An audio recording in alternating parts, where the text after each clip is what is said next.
I'm talking about none other than myself, the Stat King, and Chase Oliver. Chase, how are you doing this evening? I am doing well. I am excited to talk about this week 7 of the NFL season. Flying by this NFL season. It felt Yeah, like yesterday. It was week it one. does. It does. Feels like yesterday that Isaiah Likely just needed to get a toe in there, and there will be no undefeated teams in the AFC. But as you can see by the backgrounds, they're one of that AFC team that is undefeated. They're going to be putting that undefeated streak on the line today, or not today, this week when they face off against the Niners. That and the Lions and Vikings are the two big games of the week. But if there was something that the Chiefs potentially could have tried to do to bolster their offensive personnel with the IR of Rashee Rice gone done for the season, and the IR of Pacheco not going to return for about a month ago. They said a six to 8 weeks, so probably not till the end of the season. And maybe they don't need him, maybe they do. But if they did need him and they did need somebody, you would think that they would be trying to trade. And today we had two huge trades get announced. One from the division that is near and dear to our hearts, the AFC West. Devontae Adams finally goes to the New York Jets. It was kind of a foregone conclusion. The Saints were sort of in the running there, maybe if Derek Carr had continued to be Derek Carr of week 1 and 2. Alas, one was not, and then 2 got injured. So that didn't look like it was going to happen. But Devontae Adams to the Jets always seemed like it was the lock. And you and I theorized a few weeks prior where he could go, what made sense. And of course, we said the Jets. We did pick other teams because, we wanted to keep it a little bit interesting, teams like the Steelers. But the other player that we talked about potentially moving that day was Amari Cooper.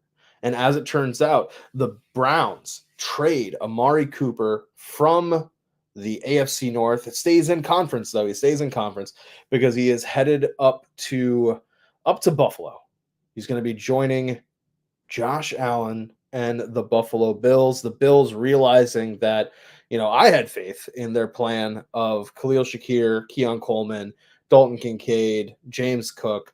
But I think they saw and they realized after Monday Night Football, if James Cook is not there, yes, Ray Davis is a good fill-in, and he did very, very well. But he doesn't provide everything that James Cook can provide. And it's something about having the ability to have that extra wide receiver, that extra talent out there.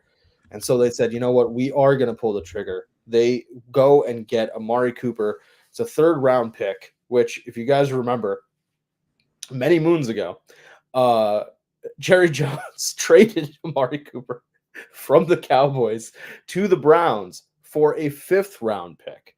And that was 2 years ago. And now Amari Cooper is still commanding not just a 5th-round pick, but a 3rd-round pick.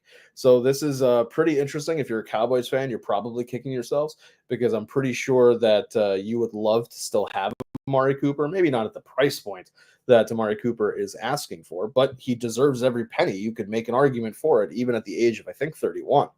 So, Chase, what are your thoughts on these two trades and how you think it affects the seasons of? I mean, I think we were all realizing that the Browns know their season's pretty much done. Even if Chubb comes back, they will win games maybe, but they're kind of competing for a higher draft pick. And I think the Raiders also understand this is in essence a lost season. Maybe they give Antonio Pierce another year and they try to draft and build, but they know they're not competing this year. So let's talk about how this changes. As it so happens, two teams in the same division, the AFC East, the Jets and the Bills. I did see a funny meme that said the rest of the teams in the AFC East, after seeing Drake May play one game, Yeah. and it had the Bills and the Jets trades. But how do you feel about these two trades for these two teams and their prospects going forward? Yeah, for the Jets, obviously this was a given. Devontae Adams, Aaron Rodgers, one of the best quarterback receiver combos you'll ever see. Their time in Green Bay, they're absolutely scary and lethal. And now, Rodgers has him and Garrett Wilson, two guys that he seems to trust. Like, he hasn't had this since like the Jordy Nelson and God, who was that guy? Greg Jennings. He hasn't had that Yeah. since those two were there. So Devontae Adams and Garrett Wilson. Garrett Wilson will learn well under Adams. Obviously, Mike Williams is now expendable because Lazard has kind of become what Mike Williams was supposed to be, the bigger body wide receiver that can kind of catch smaller routes, and he's done well for them. Lazard has definitely stepped up as that player. The only thing really the Jets are missing on the receiving core is just that guaranteed deep threat, because no one on the roster has like game breaking speed like that. But they're all really good wide receivers, and I think this helps the Jets offense moves. It won't happen right away. It's going to take some time, but the Jets definitely will be one of those teams when it comes like push comes to shove later in the season.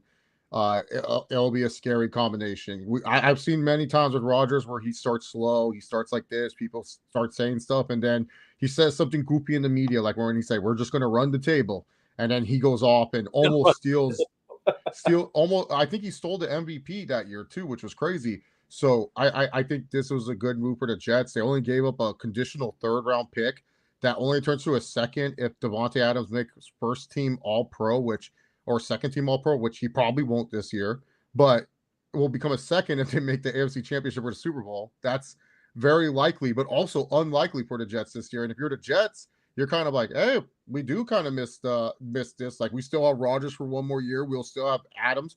We still have Garrett Wilson. You'll still bring the same guys back. So it's kind of like a good start for them. And especially because now teams are going to have to like take them a little bit more seriously. And it shows that the Jets are really aggressive of going all in. And then for the Bills, I think they just realized that Shakir, he's fine. But Keon Coleman, he's not like a Justin Jefferson. He's not a Jamar Chase. He's not a wide receiver that can come in right away and make a difference right away. And so that's why they said, you know what, we'll take a year. We can't waste prime Josh Allen years. Like I was talking to my friend. I said, these Josh Allen Bills teams, especially not getting like the weapons around him and stuff, to remind me of those Phil Rivers Chargers teams where they kind of just like don't get weapons around him. They just kind of are like, oh, Phil will figure it out. He's so good. And it's just like, is he? Like, yeah, I like Phil, but is he that good that he can figure this out? And Allen, it looked like he was figuring it out, and they realized they were missing that true, legit number one target. I truly believe that Cooper is still good. I just think he was done in Cleveland. He like there was always a thing with Amari Cooper where in Dallas he would like phone it in during games that he wasn't interested in, especially road games. He would like literally not try. So I think what he was doing was he was playing his way out of there. Like he was saying, please get me the fuck out of Cleveland. I am just trying my best. And I honestly surprised they got a third round pick out of him. Like, yeah, they got a 6th round pick back, but still you gave up a 3rd round pick for Amari Cooper. I guess that was the best price. I think the Bills said this is a necessary overpayment. The Browns did a huge favor to a lot of the league. Absorbing a lot of his contract and making it where he's only worth $908,000 for the rest of the salary this year. So they did a favor for a lot of the league. And if Amari Cooper turns out well, cool, it works well. But I think the Bills are realizing, okay, we lost to the Ravens, and it was because we didn't have that elite wide receiver, or not elite, a good wide receiver to help push that. The Ravens are cooking, the Texans are cooking. The Chiefs look as vulnerable as ever, but they're still cooking with a good record. If we want to be with those 3 upper echelon teams, we got to do something. We cannot sit there and just wait, and I think they did a good move getting Amari Cooper. I think both teams won the trade, and honestly, the teams that lost those players, they needed to do what they needed to do. Raiders, obviously, Pierce lost Adams. There was no getting him back. And for the Browns, it was just, hey, you know what? Let's just stink. Maybe we can get one of these top quarterbacks in the draft.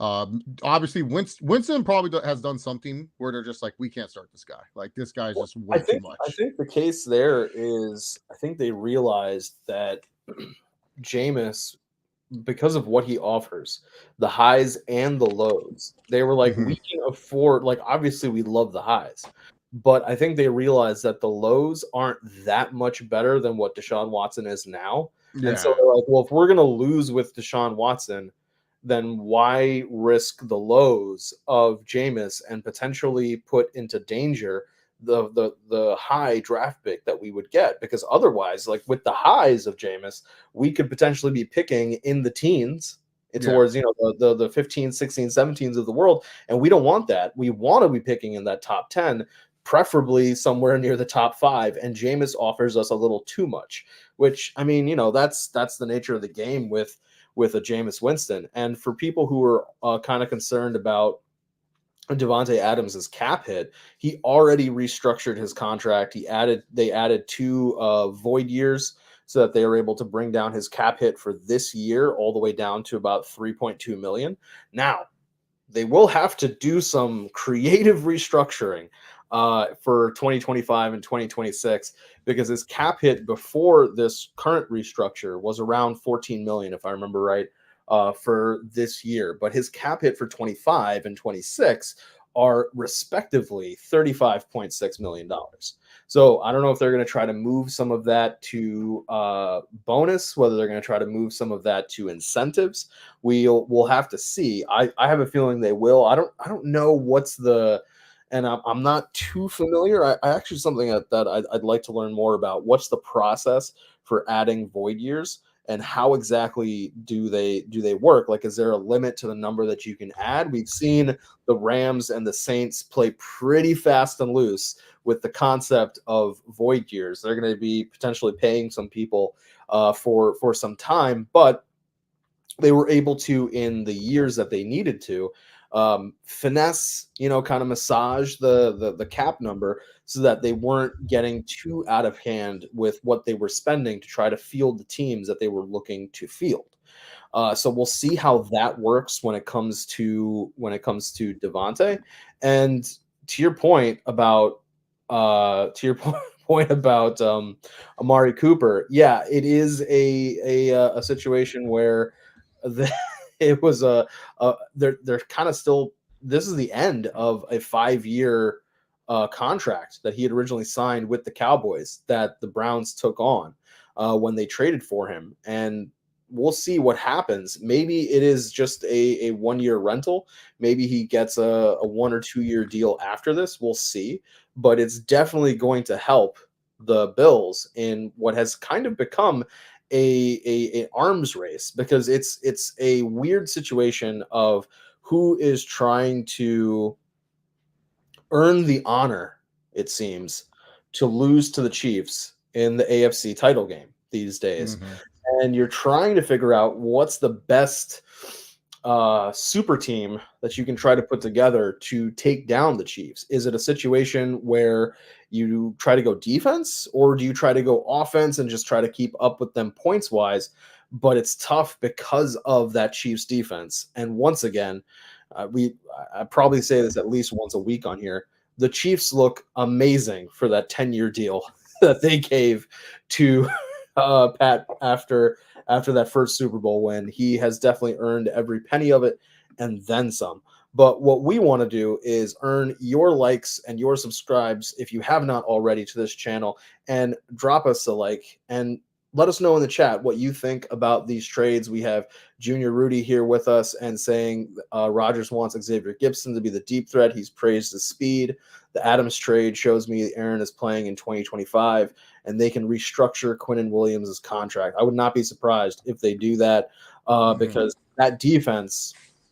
I think the thing is that obviously, we talk about how if you have a good quarterback, or you acquire a good quarterback, whether it's through the draft or through free agency or a trade or whatever the case may be, it entices free agents, right? Like, Yes.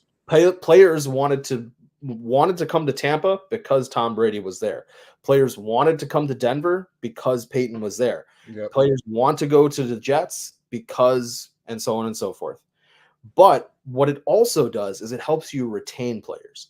And I think that the Devontae Adams trade, even if they don't get to the playoffs because of their current record, or they don't get far in the playoffs because of just the general issues with the team, the promise of 2025 will allow them to keep a lot of those players and allow them to go to Quinnen Williams and say, hey, look, we started out 2-4, but then we got Devontae. We were able to get the offense together. We ended up, I don't know, let's say 9-8, or we ended up 10-7. You can see that we will make the next step Will you be Mhm. willing to restructure? And somebody like Quinnen Williams may be willing to restructure because of how this all turns out. We've seen trades change the course of seasons. We've seen trades change the course of franchises, and Yeah. of course, that's going to be one of the things that we talk about when we talk about Thursday Night Football. Unfortunately, and when we talk about the game that we have as our background screen, it's part of how San Fran gets that last place pick, Mr. Irrelevant, Brock Purdy, is because of a trade and how and different compensation that happens because of somebody leaving in free agency. So there's a lot of different things at play, but let's talk about how we did last week. We talked about the presence of the NFL, but let's talk about a little bit. Let's take a little steps back to the past and talk about how we did last week. So we did pretty well. I gotta say, our week by week is steadily improving. I think you and I both needed week 3 and week 4 to kind of Yeah. get through, get through the season, and that there is something there about to what Bill Belichick said many moons ago about how you don't really always know what kind of team you have until September's over, until we're in October. And now that we're hitting October, we are starting to get a good understanding about these teams and to see where they're going to go and what they're looking for the future. So we'll get on to week 7, but before we do that, Junior has an interesting question here. With the Browns looking like sellers, do you think Myles Garrett would be available? I think that'd be interesting. I don't know if they necessarily would trade him because to me, I think they're looking to say, okay, if we get a rookie quarterback and maybe we're able to somehow eat the the guaranteed money of this Deshaun contract and move on. Which I don't know if they're necessarily going to be able to do that. So rookie quarterback really is their only shot, and that the cheapness of a rookie scale quarterback contract, I think they'd want to keep Myles Garrett because that's part of the engine that keeps that defense moving.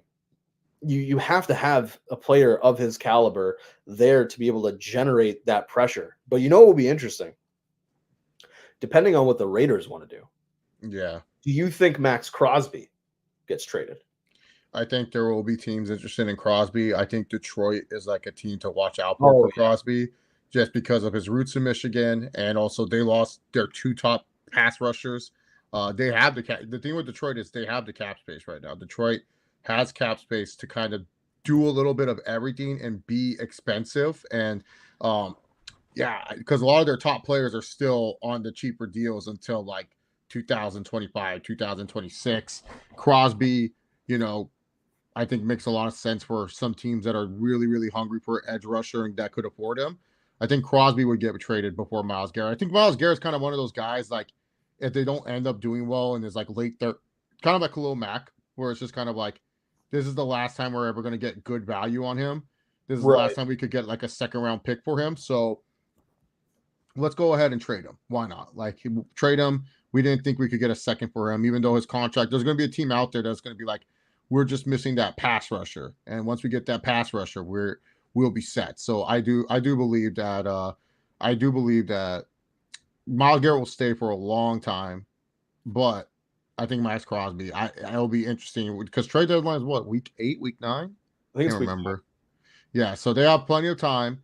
He has said that me and Adams we were a combo deal. So Yeah. wherever he goes, I go. But I think Detroit is definitely one of those teams, especially because they're in the all-in approach and they're in a heavily competitive NFC North that is getting better and better within the weeks. Like, you can say what you want. Oh, well, teams are playing these teams. These teams, doesn't matter. You play who's in front of you, and those teams have looked impressive against the teams that they're being played in front of us. Like, the Bears are figuring stuff out. The Packers are figuring stuff out.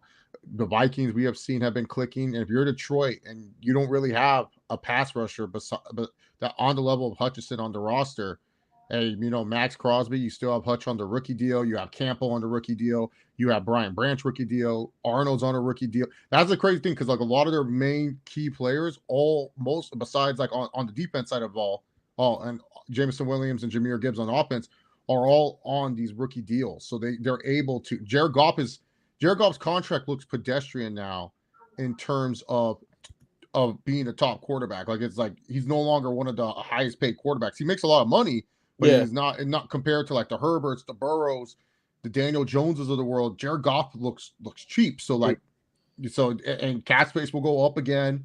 I'll favor the Lions, so I can see the Lions making a huge swing at It's Crosby. interesting because Crosby's cap hit this year is about $30 million, about $30.4 million. There is an out for the Raiders or whoever may take this contract. But next year, his cap hit is 28.2 and then 24.8 in 2026. No. Imagine a world where they're able to have Crosby and Hutchinson. Yeah.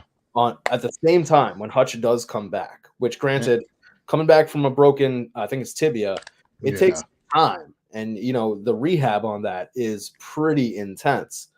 But if he comes back even close to form, and he wouldn't even need to because Crosby's there, but down the road, especially when you would need a Hutchinson down the road on the stretch run, the weeks 14 and onwards of the world, that would be super duper dangerous. And I think, depending on how our other game of the week goes, we could see that trade. Yes. Shortly after week 7. I definitely think that trade is possible because, like, losing Davenport, that sucked for the season because you picked him up because you're saying this is the guy that will be paired up with Hutch. Yes, right. He's not an elite pass rusher, but we're banking on Hutchinson will get the attention, Davenport, and it worked out. Davenport looked really good. He was living up to that first round pass rushing grade. He gets hurt.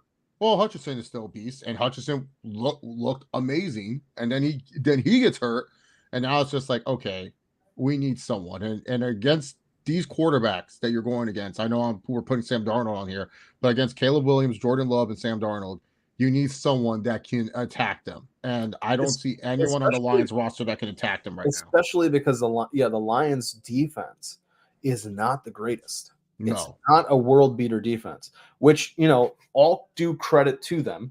They held the Cowboys to 9 points, but they had, that the Cowboys are actually a team that's reeling from this season and have looked nowhere near the way they're supposed to. And also in the Cowboys defense, you don't have Micah Parsons, you don't have Lawrence. Like, there are reasons as to why their defense is going to allow 40 something points. Yeah. But at the same time, their offense is not going to be able to keep up as well because they're getting outscored. So they have to start doing things that they're not comfortable with and moving outside of that comfort zone in order to try to keep up, allowing a defense to be opportunistic. But let's get to this Thursday night football game. This one makes me sad because last week it really was PS Tuesday.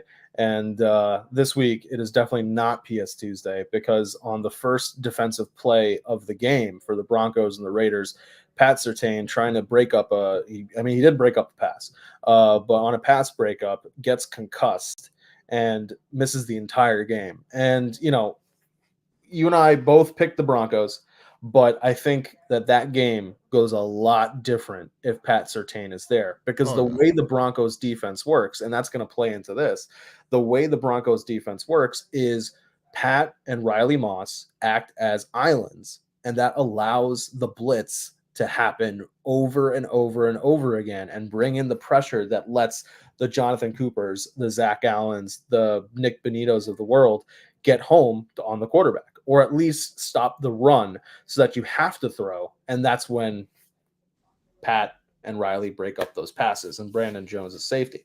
So we saw a very different Broncos defense on Sunday, and it really showed because the Chargers were able to kind of have their way with the Denver defense. It's going to be an ugly game because for the Saints, on the Saints side of things, Rattler looked good for parts of that game against the Buccaneers, but the Buccaneers are just a too well-oiled machine when it comes to some of these games. And yes, Baker Mayfield's going to throw some interceptions. That's true. But Baker Mayfield is also going to be wheeling and dealing. And when you have two top wide receivers in Mike Evans and Chris Godwin, they're going to get home sooner or later. And Godwin really did to a large degree.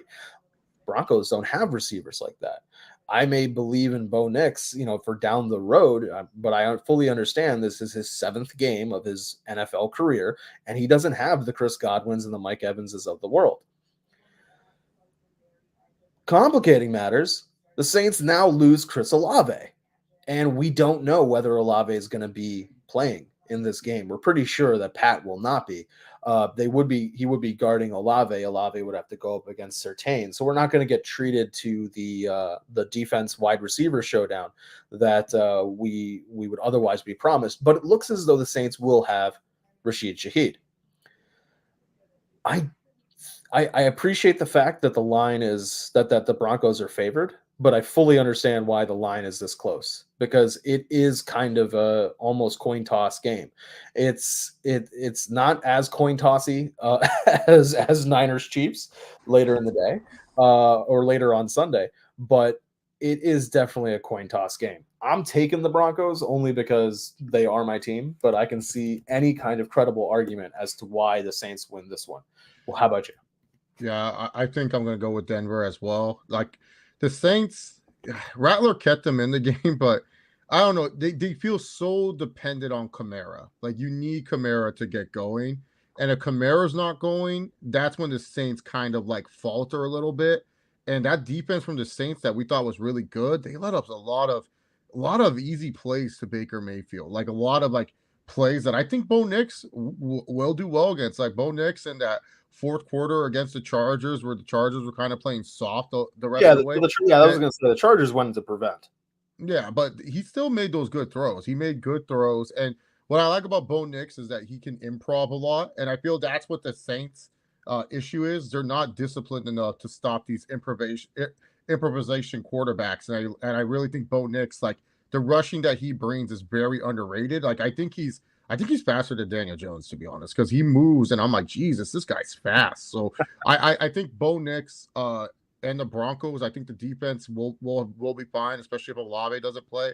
As long as they bottle up Kamara, I don't see an issue for the Broncos in this game. Like the Saints, they could easily win this game, but you would need that defense to play very good, disciplined football and, be able to stop, when Bo Nix goes for those as I learned, Ferris Bueller plays, where he just likes to not listen to Sean Payton and do whatever the hell he wants. So, and also coach theory here. Sean Payton's way better head coach than Dennis Allen. Dennis Allen stinks. Like I don't know how many times you guys think even if they were closer in caliber, I would give the edge to Sean Payton only because he knows the Saints organization so well, and a lot of those players played for him, so he knows a lot of their tendencies.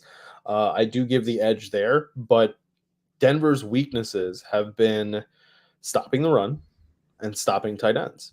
Now, the Saints don't have a great tight end, Juwan Johnson, Foster Moreau, but they have a really good running back. And we're going to see if Kamara does get bottled up.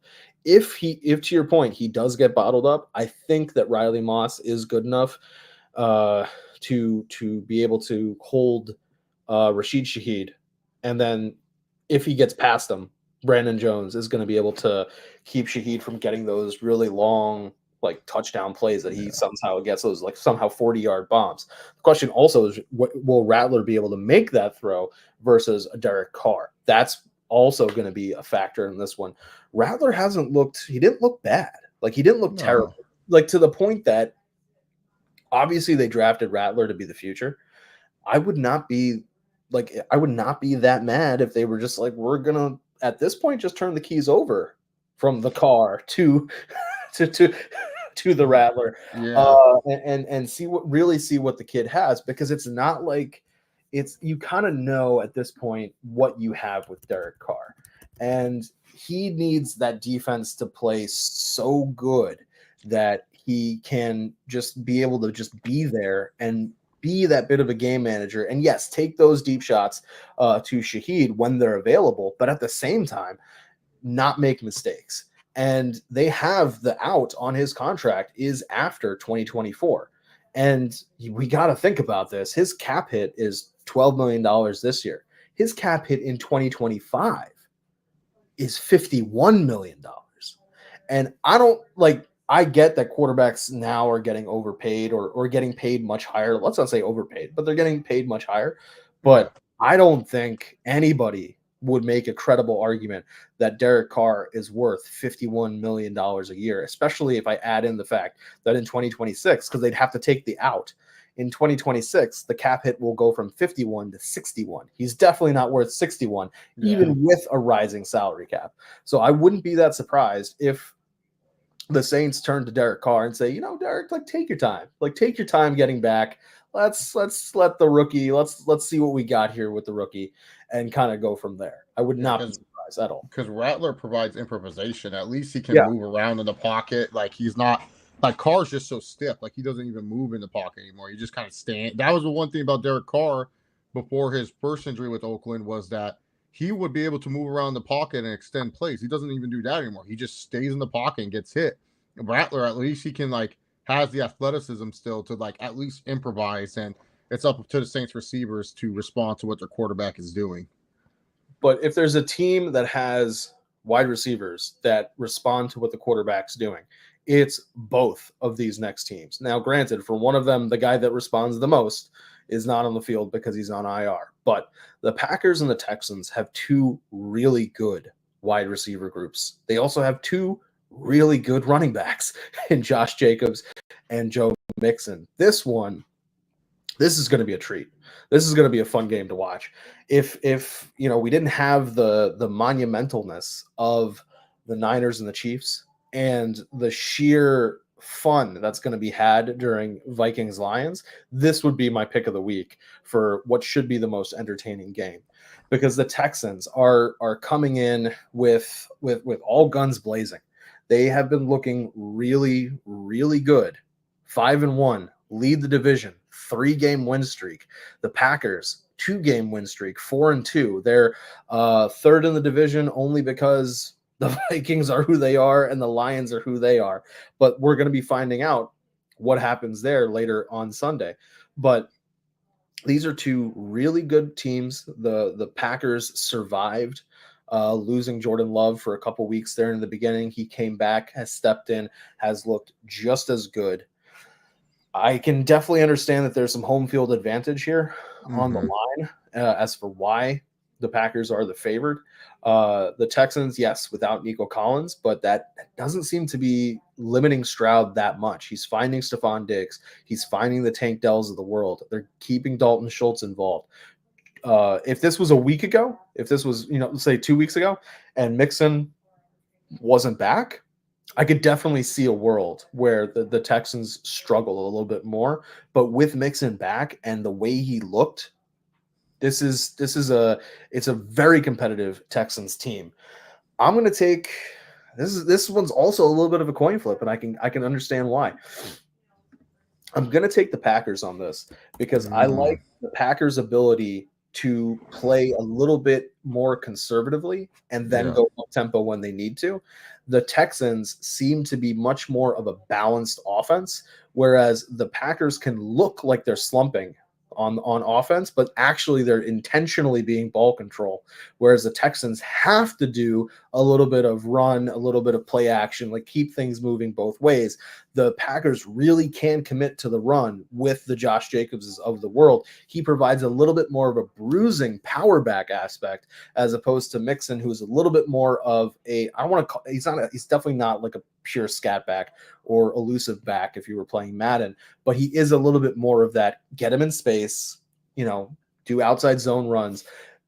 Jacobs is definitely much more of a north-south. We're going straight through this offensive line. I'm going to get 3 yards, but we're going to be able to kill some clock. I like that more for the Packers. And I think, they'll figure out a little bit better what's going on there with the wide receivers. Watson was back, but they really like Tucker Kraft this past few weeks. It's gonna pick up for them as they continue to get down the stretch. And this is a game that could easily, arguably, be a Super Bowl game. I can see a world where the Texans beat the Chiefs in the title game. I can see a world where the Packers sneak their way through the playoffs and win in the NFC title game, let's say it was Packers-Lions. Those teams know each other so well. You could see a world where the Packers edge out a field goal win over the Lions and go to the Super Bowl. I can definitely see that. But what do you see for this game? Yeah, this Packers defense has been really good. Like they just force turnovers, and my question is for the Houston Texans: can they come back being down? Like I've seen them up, and I've seen them fight those tough games, but I haven't seen them down. But I just love C.J. Stroud too much. I think the Texans win this one. I Stroud, he's so sick. Like he's such a sick quarterback. I don't know if I hear you hate C.J. Stroud, I just think you don't love football. This guy is such a good quarterback. Like you know, like maybe I like him because he's not in my division. Like he's like the Mahomes that I can appreciate. Like I can appreciate like Mahomes is just God damn, he's in my division. I can't appreciate his greatness. With Stroud, I can appreciate just how good he is as a quarterback, as a pocket passer. I liked the combination between Pierce and Joe Mixon last week. I thought both of those guys looked really good. It felt like Diggs and CJ were kind of getting on the same page. Tank Dell had a little bit of a resurgence as well. I honestly think the Texans, like as long as they can take care of the football, but I'm also trusting the fact is I think the Texans can get down in this game. I think the Packers will be up. But I'm trusting that C.J. Stroud will finally get that clutch gene that everyone kind of talks about, that comeback gene, and lead a big comeback win over the Packers. But yeah, this game is really tough because the Packers offense is also good. They just seem to it's like depth taxes. Packers just find the number one wide receiver. Like, oh, we lost to Devontae Adams. Oh, here's Jalen Reed. Who's this guy? I've never heard of this guy. Yeah, Jalen Reed. You don't know who this guy is? No, he's some good receiver. Like they always seem to find just like one guy who's just like a stud, and Jalen Reed's that guy. Romeo Doubs, after getting put in timeout, looked good. If Christian Watson could just stay healthy too, it's just one of those things where it's like this is a scary unit. And like you said, Tucker Kraft is coming along. Like Packers for sure, I can see why they're favorite. Their defense is much better. LaFleur, you can argue, probably a better head coach than Ryans is right now. He has a little bit more playoff experience, a little bit more experience as a head coach in the NFL. But I'm going based off quarterback versus quarterback. I like CJ Stroud better than Jordan Love, and I think Stroud can get it done. Yeah, it's going to be a fun game for sure. But I don't know if the next one's going to be as fun. Oh. We've got the Jaguars kind of reeling. The Jaguars staying in the AFC South. The Jaguars are 1-5. They're now on a losing streak, but they put up a good fight, but they ran into Caleb Williams starting his real ascent. You could argue that week 5, it was against the Panthers. Maybe it doesn't count. Okay, well, the Jaguars have a better defense than the Panthers, and the Jaguars have a better offense than the Panthers, and the Bears had their way with the Jaguars. The box score doesn't even really reflect how kind of uneven that game was. It didn't look as though the Bears really were in any trouble throughout the game. The Jaguars now come home from merry old England, and who do they have? There. Oh, this is also. Oh, that's right. That is. This is yeah, they just stayed there. They're home technically. Why did I think they were coming back? Maybe because England is home for them. Who knows? But they have to face the New England Patriots, who finally last week turned things over to the rookie in the form of Drake May, and they lost the game. They also are 1-5, but they looked much better. They looked much better. Drake May had 3 touchdown passes, which, he had a couple interceptions, but he had 3 touchdown passes, which in one game equaled Jacoby Brissett's 6 games. So that's already a step in the right direction. Demario Douglas looked good. All of the players had like a little bit extra going for them. And the Patriots are going to be figuring things out still. Absolutely. This is in essence, I can't even call it a lost season because they already knew coming into this that this kid, Drake May, was going to be a bit of a, not necessarily project, but there were going to be growing pains. There's a reason why he wasn't really going to be considered for 1 and 2 overall for the draft by those teams. Those teams just weren't that interested. He has a lot of potential, but it does take some time to develop. So they said, all right, that's why we're going to trot Jacoby Brissett out there. But Brissett just kept stinking up the joint to the point that they felt as though they were losing control of the locker room. And you never want to have that. Similarly to how we were talking about during having franchise quarterbacks and players willing to restructure and all that sort of thing, having a situation like that can create a world where players don't want to be on the team anymore. They start calling their agents trying to get traded, like Davante Adams or Amari Cooper. We don't really know exactly what happened there with Cooper. Or they decline, they don't want to re-sign. And then a team has to figure out whether it's going to be transition tag, franchise tag, second round tender, all that kind of fun stuff. So they were like, okay, we don't really want to, but we got to turn things over to Drake May and see at least how the kid does, and then be able to turn to those players and say, look, we tried. Like, if you stick with us, there's some building blocks here we can build for 2025. All that being said, I think the Jaguars do use this as an opportunity to get right, and they pick up a win here in merry old England, which part of me feels terrible picking against the Patriots in England. There's just something about that. But how do you feel about this one with the New England Patriots coming to face let's just call them the London Jaguars? I'm not choosing the Jaguars. I can't. I'm being stubborn here. I do not care. This team stinks. I want them to fire Doug Peterson. There's something wrong with that locker room. I'm going with they'll be the first team. So the Jaguars are the first team to allow a rookie quarterback to win in London, and Caleb Williams. They'll be the first back-to-back team ever to lose to 2 rookie quarterbacks. I think this could be a good game for the Patriots to shock people. Look, Lawrence has not looked good. Lawrence looked very bad in that Bears game. It wasn't until the Bears kind of were just conceding, like, oh, we won this game and stuff like.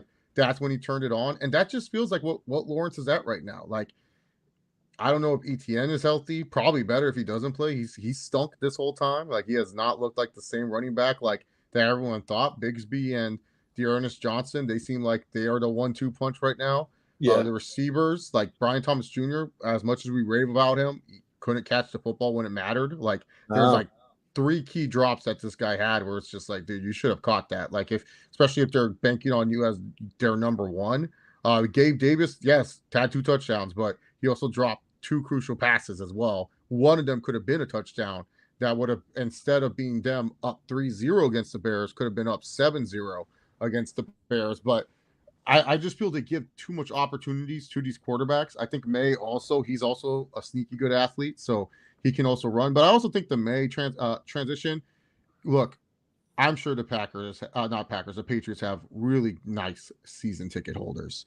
And I think they were getting a lot of calls saying, we're done. We don't want these tickets no more and stuff. And they were like, hey, can't lose this business, Mr. Kraft. And Roger put his foot down and said, Gerard, you got to start the young guy. And everything I kept saying, they have deep open shots. It's just Brissett can't throw that ball anymore.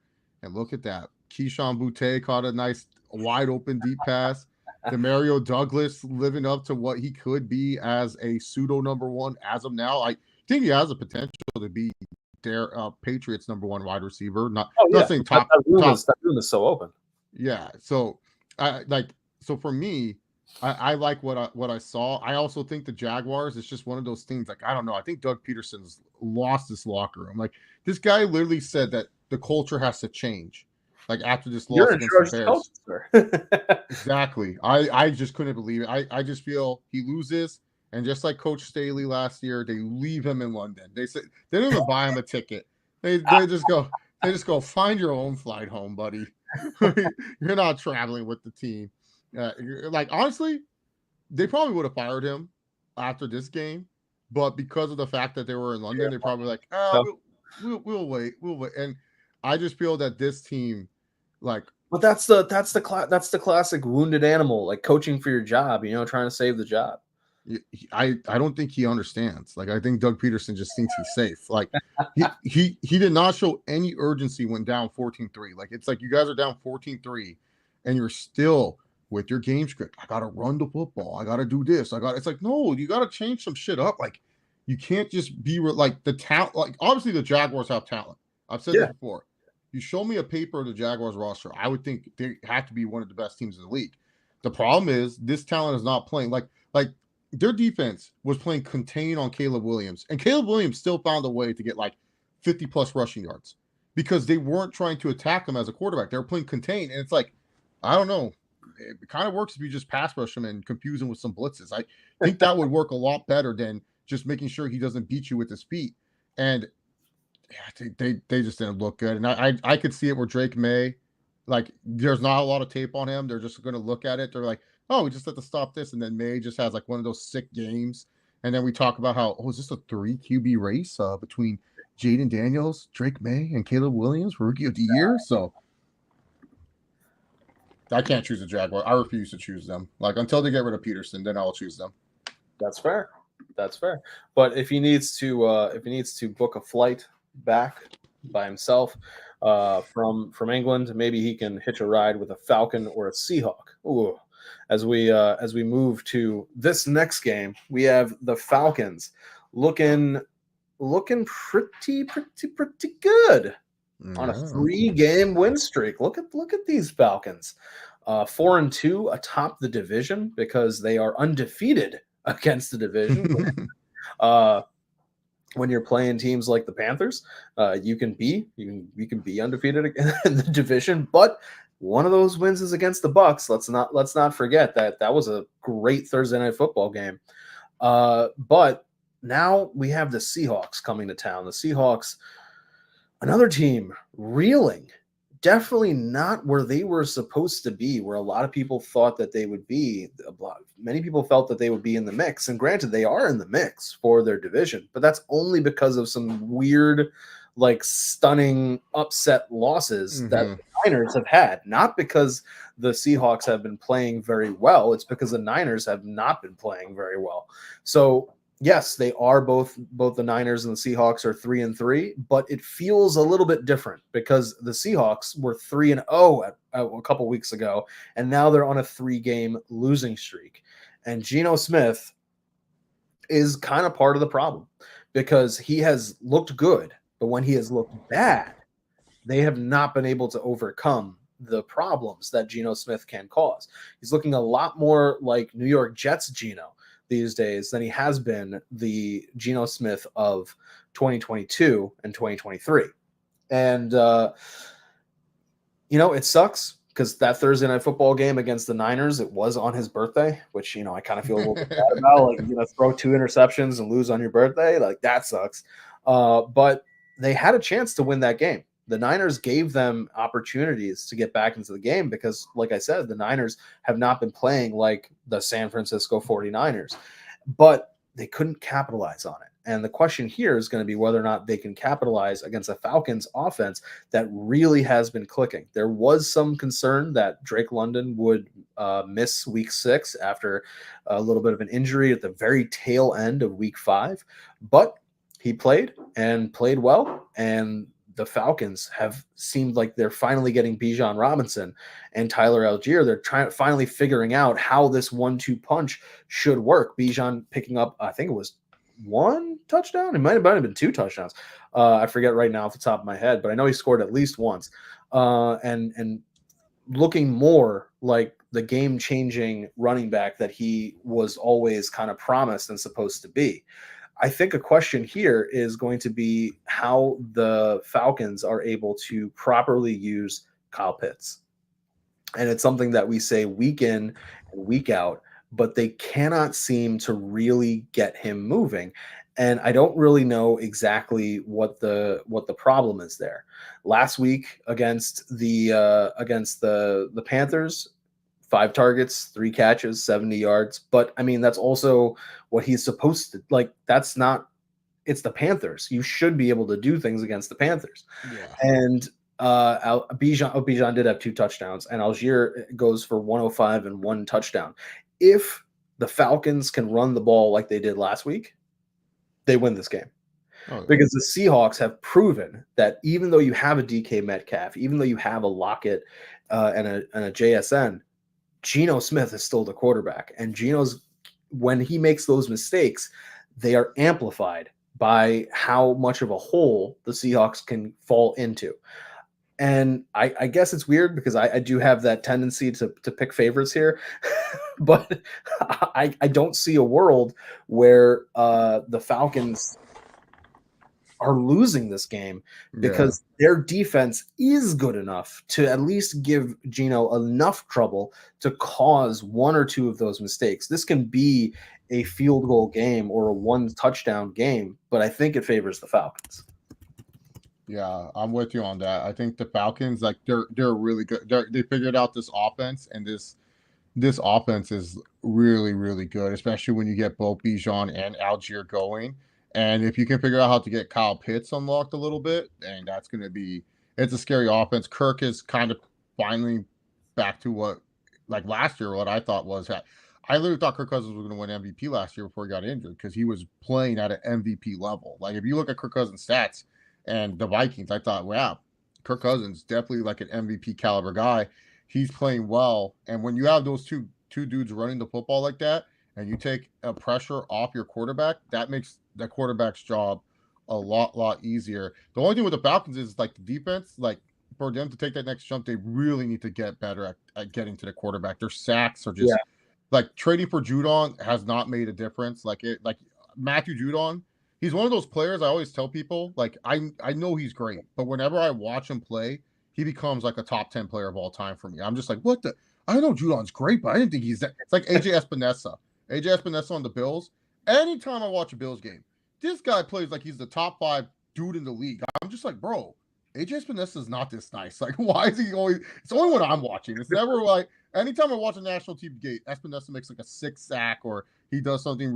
He just looks really good. But that's the thing with Judon. He has not. And Falcons were on multiple primetime games, so I watched a lot of Falcons games, and it's weird. I'm like, oh, where's that Matthew Judon guy that like I know can be a beast that can literally like make game-wrecking sacks, and that's the problem with the Falcons is like sacks and turnovers aren't really like the thing that helps them out a lot. Like they don't force a lot of those, and like they will get them, but they're not like turnovers when you need them or crucial turnovers that help the offense out. So for me, I think the Falcons do win this game, but because I think the Seahawks are kind of reeling. Like we saw, if K9 and Charbonnet can't get going either as pass catchers or running the ball early in the game, that's when this offense takes a hit. And that was my problem with Washington. The new OC is from Washington from college football last year. He like everyone talked about that Penix, Adunze, Jalen Polk. They had another receiver that was also a stud. He got drafted as well. I don't want to say it's like McMillan or something. But everyone was talking about them, but I said, nah, the guy you got to be talking about is Dylan Johnson because this Washington offense goes when Dylan Johnson is good. When Dylan Johnson's rolling, that's when this offense is good because that sets up all the play actions for those 3 stud wide receivers.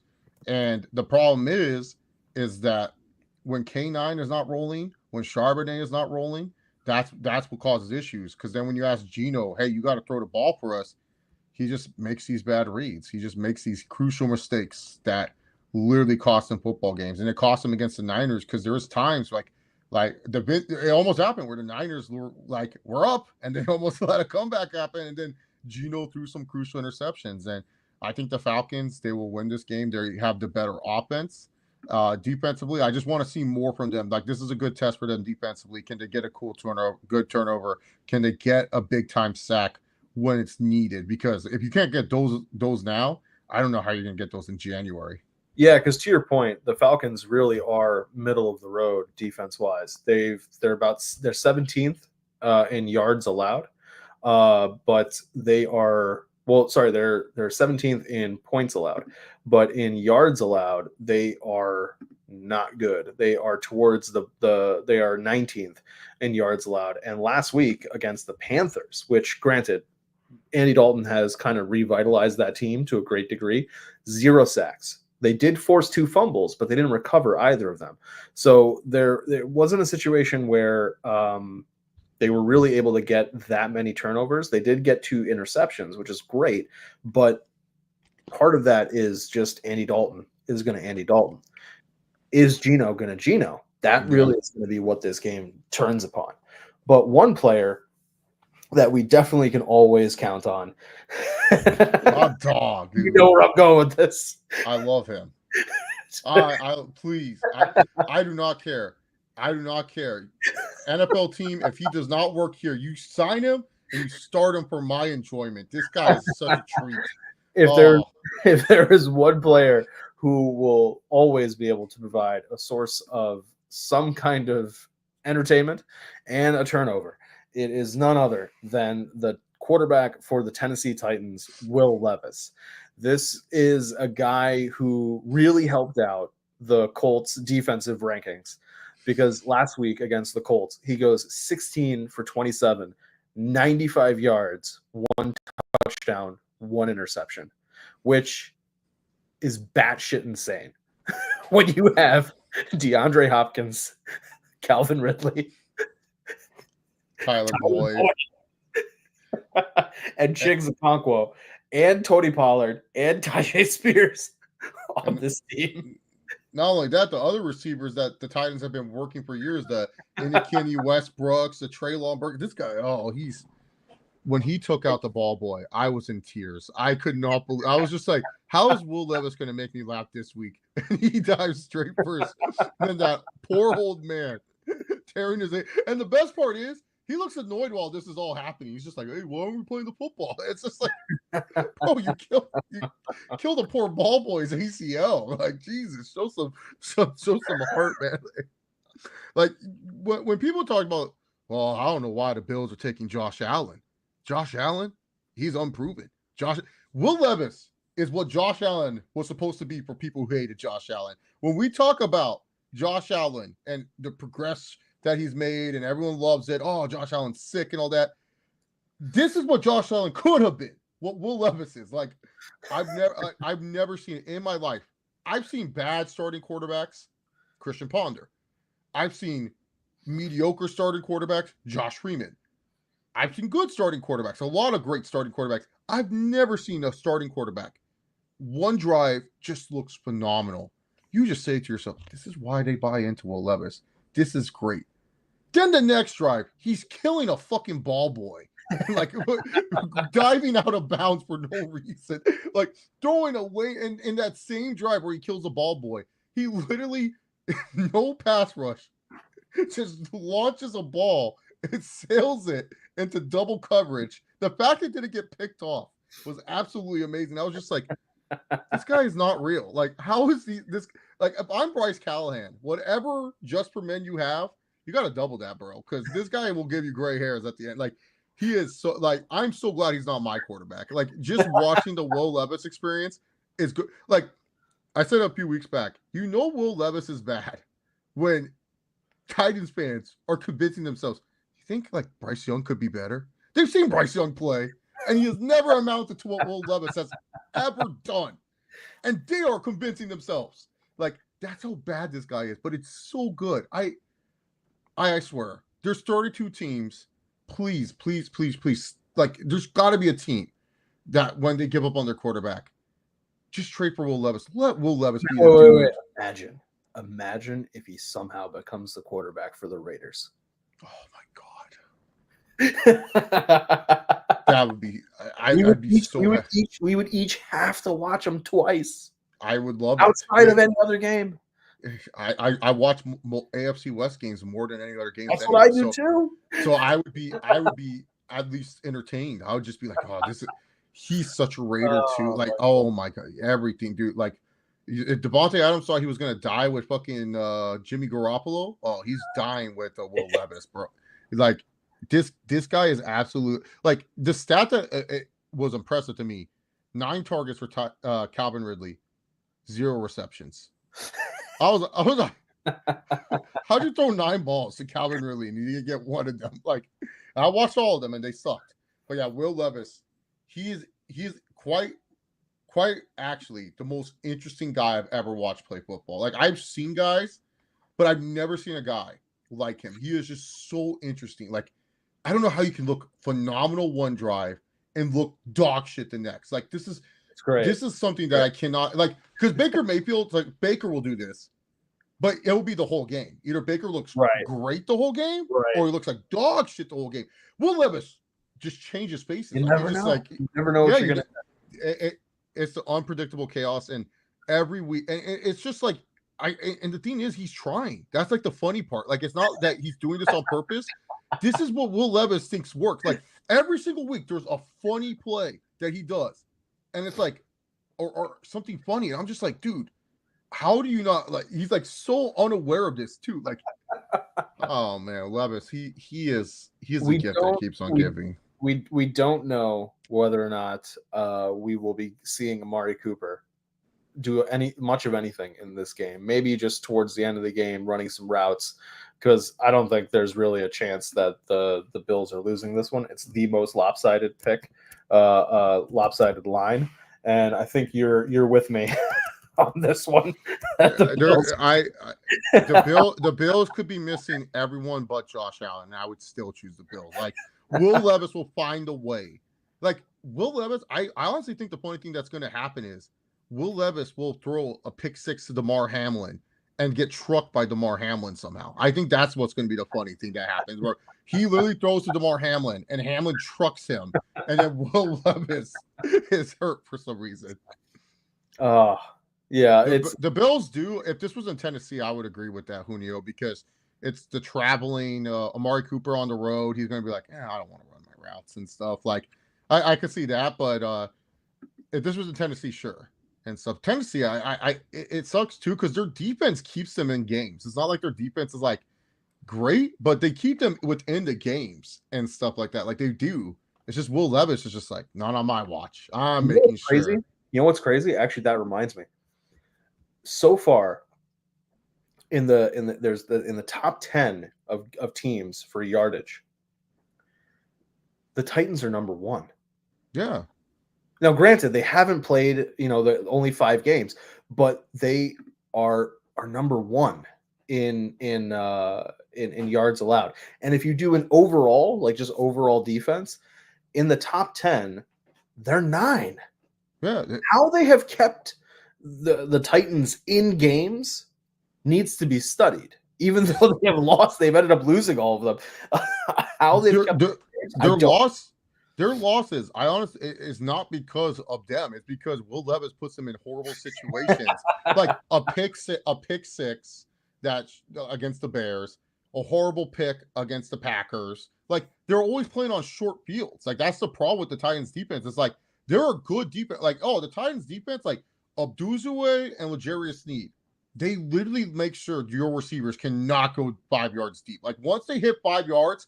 Like it's like then they let go and then they play their good defense. Sneed still like I think people underrate Sneed a lot as a cornerback and stuff because like he was great for the Chiefs. Like let's not act like Sneed. He's not there anymore. Yeah, Sneed. Let's not act like Sneed was just some like he was their best corner. And Duzue was really good for the Bengals. Like I felt they did such a good job. The Titans building that defense, and they were like kind of like what you were talking about with the Saints. They thought, well, as long as Will Levis can just develop and not make stupid plays, we should be a good ball control team. And then Will Levis is like, nah, I'm just gonna roll out the pocket, and while I'm getting sacked, I'll throw an interception. It's like, why? Like he just does stuff where he's amazing. He like because like if you want to see what the Titans look like when they get the offense that they want, the Dolphins game where Rudolph was just doing enough so they wouldn't lose. Mm-hmm. They're handing the ball to Pollard and Spears. They were saying, hey, these are our guys. Our receivers will catch the balls. That's what they do. But the problem is, Will Levis, he will just like randomly be like, just throwing in double coverage, fuck it. And it's just like, dude, what are you doing?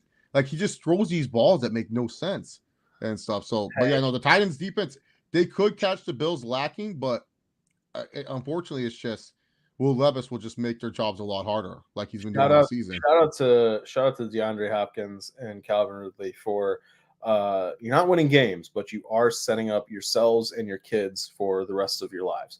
And in Calvin Ridley's case, you're getting betting money. So yeah, dude, Nashville's a nice place, dude. A lot of players are retiring over there, so So that's great, man. They're going to play in that new stadium. Will Levis is still going to be on the team. I love it. But a team that arguably doesn't have that much around it. Granted, there's the Pro Football Hall of Fame, Rock and Roll Hall of Fame isn't far either. Is Cleveland, and the Browns are hosting the Bengals. This is an AFC North division game, so there is some importance to this one. The Browns are coming off of another loss, and the Bengals are coming off of a win. They are 2-4 against a 1-5 team, and I gotta say, the Browns. I think both of us are in agreement here that it's going to be Bengals. Yeah, but the Bengals, before we could make an argument that they were the strongest 1-3 team or 1-2, whatever it was, 1-4 team, but I don't like. The Giants have a good defense, but the Bengals just looked off on Sunday Night Football. yeah. And I'm not like, if in a world where Burrow was throwing for 3 touchdowns, 4 touchdowns, to have 0 passing touchdowns and get a rushing touchdown, yeah, okay, he does that run, that's great, but it looks really weird. And maybe it was an anomaly. Maybe it was just the Giants defense stepping up, trying to do, they know, it's another week without Malik Neighbors. Let's try to give Dane Dimes the best opportunity that we can. We know where he's going to be throwing to Wandale and Slayton, and they're good, but they're not Malik Neighbors. So let's try to give him the best opportunity that we can. But the Bengals, just something about them looked off. And I'm taking the Bengals on this one, but it's something that I would be really interested to see how they look, because the Giants defense may have been stepping up, but the Browns defense is that good. The Browns defense just is that good. Will the Browns offense be giving the Bengals offense more opportunities, either due to turnovers or due to 3 and outs? That's going to be an interesting question, because now they're going to be without Amari Cooper, and defenses are going to be cluing in on the Jerry Judys of the world. But I'm comfortably taking the Bengals on this one, and I think you are as well. Yeah, I think it was an anomaly. I think there was something like the guy that's the defensive coordinator for the Giants now, he was the Titans defensive coordinator, and the Titans, they would also kind of give the Bengals somewhat of a struggle whenever they played them, minus like 1 game, but he's been like the defensive coordinator like the past 3 years. So I think it's just like whatever defense that he runs, it's something that like throws off Burrow a little bit, because Burrow wasn't comfortable making some of those throws that we know he can make. So Right. I just think this one is just, hey, make sure Joe stays upright. Don't do anything stupid. Yeah. Figure out your running back split situation. Because look, the Browns, I hate to say it, man, they're the only NFL team that has not scored 20 points at all this season. At all. Every other NFL Even team. my Broncos have done that. Yeah, every NFL team has found a way to score 20 or more points this season, except the Browns. They're the worst third down team in the NFL history. Here's going to be the question. A couple days ago, it was said that Chubb would be playing. And today, Kevin Stefanski said he's taking it day to day. Even if Chubb comes back, there's no way he looks like Nick Chubb of old. No. 1, it's an injury. 2, he's a year older. He's not going to be Nick Chubb of old. And if he is, it's not going to be his first game back. Does Nick Chubb, let's say at 70%, 75%, make this a little bit more interesting to you? Nope, not at all. It's going to be on snap count. You're not going to get those nice angry runs from Nick Chubb. Like, nah, no way at all. So, yeah, no, the Bengals are winning this game. Joe Burrow will go back to form. So let's turn to our next game, where the Colts, coming off of Joe Flacco playing really well, at least better than people thought he was going to be playing, which may be a surprise to some people. For some people, it wasn't, because of how he played on the aforementioned team last year, the Browns. But the Colts are doing pretty well. And the question for the Colts is, do we turn the keys back to Anthony Richardson, or do we continue to roll with Joe Flacco? It's a question they're going to have to answer when the Dolphins come to town. The Dolphins were on a bye last week, but they are back here. And the question here is similar to Anthony Richardson's injury. Do the Dolphins bring back Tua? They expect him to play again in 2024. I think he may still be on IR because 4 weeks. His practice window, I think, should be open, or at least they could have him be practicing. But once you start that, it's 21 days before you have to bring the player back or put them on season-ending IR because he's on IR boomerang. So I can understand this line because if Tua's not back, and I don't think he will be, I don't think the Dolphins really stand a chance. The Colts are an interesting team to me because we kind of know what they are at full strength. Anthony Richardson will make those crazy highlight plays, but even without a Jonathan Taylor, Flacco seems to be able to move this ball very well. Yeah. The Dolphins defense, though, can provide some issues there.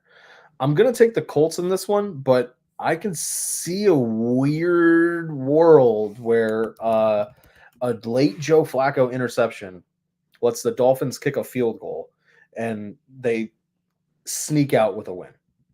What about you? Yeah, I think this is the Dolphins get right game. I think the Colts are like the perfect defense for what the Dolphins want to do because rushing is like the Colts can't stop the run to save their lives. Like they're like for whatever reason, the rushing attack against them it's like super easy. If you know how to run the football, you're going to do well against the Colts. I mean, yes, the Titans lost to them, but they ran the ball very efficiently against them. And then with your running backs that they have, Mostert, A-Chain, hopefully he's back and healthy, and then also Jeff Wilson, and then the other rookie running back that they drafted this year. I forget his name. It's another, White. So for me, it's just like one of those. I'm like, I think this is a get right game for the Dolphins. I think the Colts. I think they should stick with Flacco for now. I mean, 8 games in a row, he has thrown for 2+ touchdowns, which is very impressive. Most quarterbacks don't do that. He provides a little bit more competitiveness at this moment. And I wouldn't rush back Richardson at this time. I think it's just one of those where you kind of look at it and you say, you know what? I want Richardson back when Taylor's back at full strength. I want those two back together. That's fair.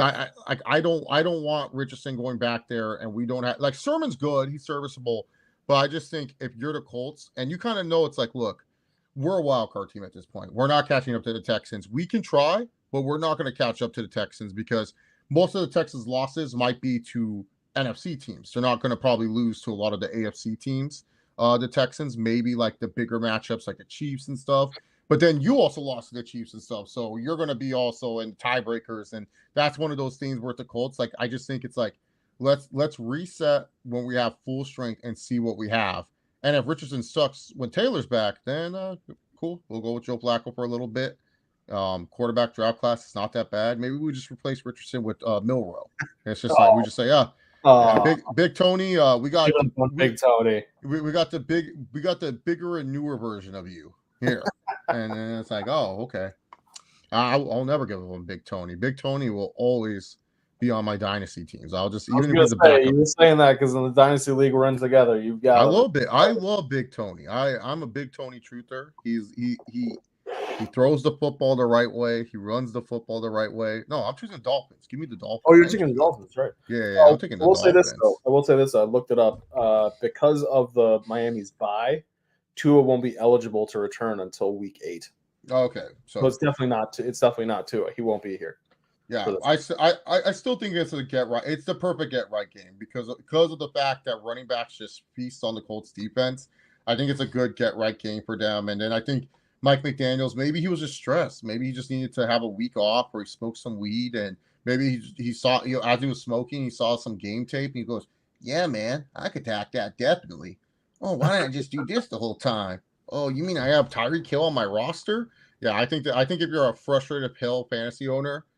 Don't give up on him yet. I think this will be the week where you say, "I'm glad I got Tyreek again." Hey man, listen, I got a situation where I put before the year started, I put CD, Jettas, Amon-Ra, and Tyreek on a parlay to all have over 1,000 yards. Oh, that's good. And Tyreek is having some struggles, to put it lightly. He's having some struggles. But let's talk about two teams that have not been struggling. Have not been struggling almost at all. One of them is perfect, and one of them only has one loss. The Vikings hosting the Lions. It's another division matchup. It's this time we're in the NFC North. Man, I think you and I could do an entire show, an entire Oh, show just on this game. This is like, okay, so the Vikings win in London, pull out a gutsy win against the Jets. Didn't look as good as they needed to, but they go on the bye. And they've got clear odds-on favorite, coach of the year, Kevin O'Connell, getting 2 weeks to scheme up plays against the Lions. Meanwhile, you have the Lions coming off of a shellacking of the Dallas Cowboys. There's no other really way to put this. They destroyed the Dallas Cowboys to the point that because this was a home game, the Cowboys were apparently blurring out the score on the big screens in Jerry World. This is a recipe for a classic game. There is an edge with the Vikings being at home, but there is an edge to the Lions coming off of that win because the Vikings know they didn't look good in London and they know they have to figure things out still. They're a 5-0 team, but you could argue it was a 5-0 team by the grace of God. The Lions have looked super good, but the edge for the Vikings is the Lions have to be able to get to the quarterback because the Minnesota defense absolutely will. Can the Lions, without Davenport, without Hutchinson, get to the quarterback at the same rate that the Vikings will be able to do so? That, to me, is one of the more fascinating questions of this. I don't know if they can. I don't think they can do it at all. And this Vikings defense, Brian Flores, is really having them fly around. They are playing. They're like I understand that for the purposes of stats, we could say that the Vikings are another top 10 team because they're number 2 right now in overall defense, but they haven't played 6 games compared to you could make that argument, sure, but it's also a situation where they're just playing so damn well that I don't know if they can really be stopped. Yeah. Can Jameson Williams, can Amon-Ra St. Brown, who has definitely now taken a back seat to Jameson Williams, can they continue to keep up the pressure? When you've got 2 running backs like Gibbs and Monty, I think you can. But will that offensive line be able to buy enough time to stop the pass rush of the Vikings? On the flip side, the Vikings do something very interesting today. It got kind of buried under the news of the trade of Amari Cooper and the trade of Davante Adams.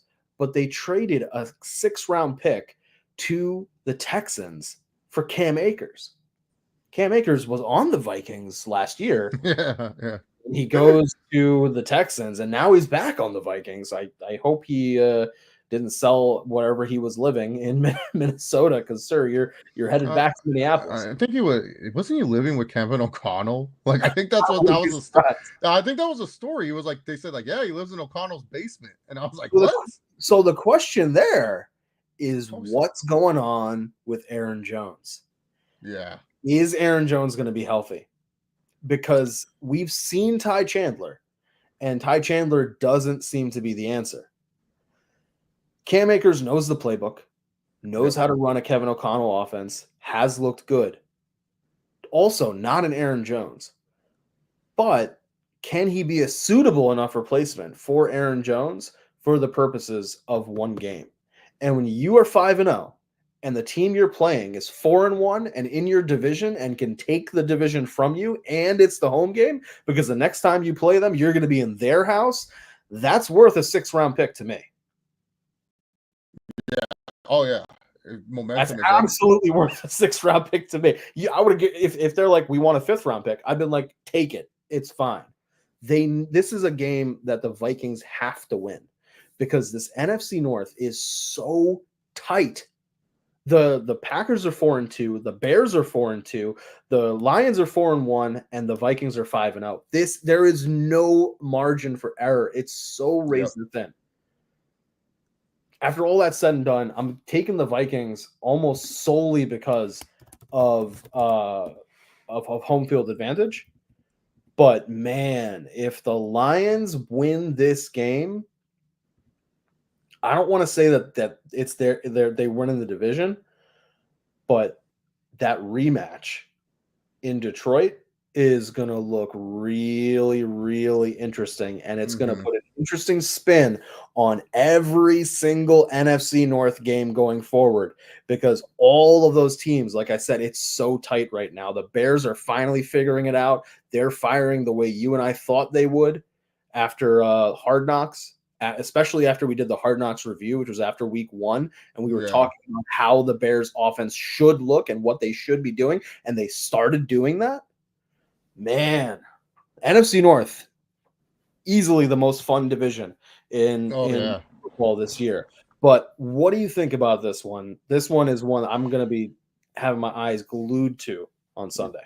Yeah, this one might be like I put this one on and then Red Zone is playing in the background and I listen to this game only because, man, this is a fun game. The Lions, not only, they're like probably the best team in the NFC. I think a lot of people have just given them the crown, like Eagles and Cowboys taking a step back.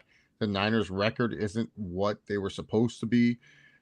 It's just more of like I love that. Like I think the Vikings are getting them at the right time. Coming off a bye, they have 2 weeks not only for O'Connell but for Flores to scheme up something. And we've seen what this defense has done to Purdy, to Stroud this year. Like these are not like bums. He's doing this to Stroud and fucking Purdy. These are good NFL quarterbacks that he is absolutely demolishing. And can Jared Goff like get to that next level? I think Goff can. I think Goff can do well this game. It's strength on strength. Are you going to stop Sonic and Knuckles, or are you going to? That's a great nickname for them.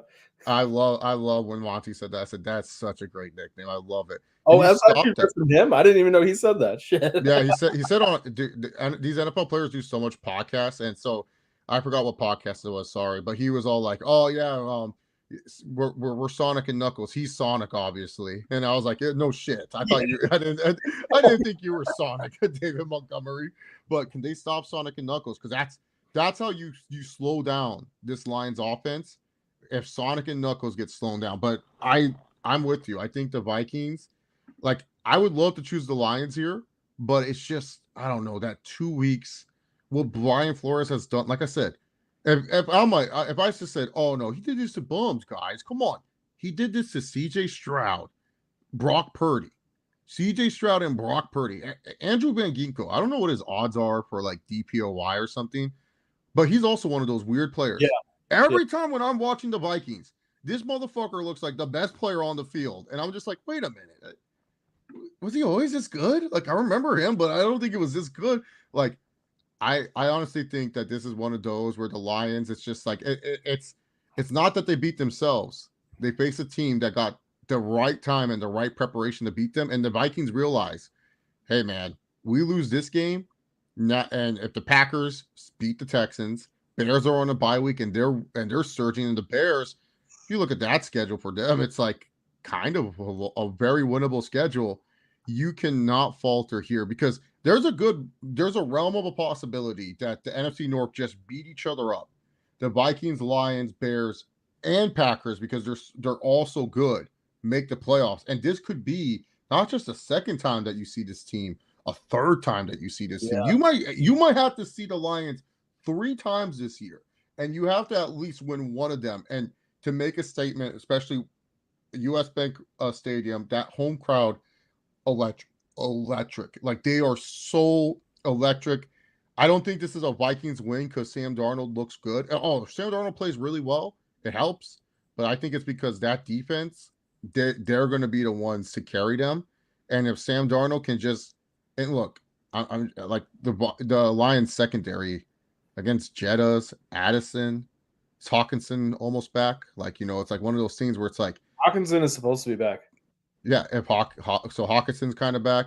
I mean, Quinyon Mitchell, like this guy, not Quinyon, Terry and Arnold. This guy keeps holding every freaking play, and he has to now go against Jetta. And you don't think Justin Jefferson is just like licking his lips? Kevin O'Connell. He's a Sean McVay disciple. I don't know if you remember the watch along we were doing. I was doing my McVay impression, and I literally called every play McVay was doing where I said Cooper Kupp's just going to attack Terry and Arnold because McVay is going to attack the rookie corner, and the rookie corner is going to make mistakes. And he's still making these mistakes. The Lions defense gets penalized a lot, and it will cause dumb penalties that hurt them in this game.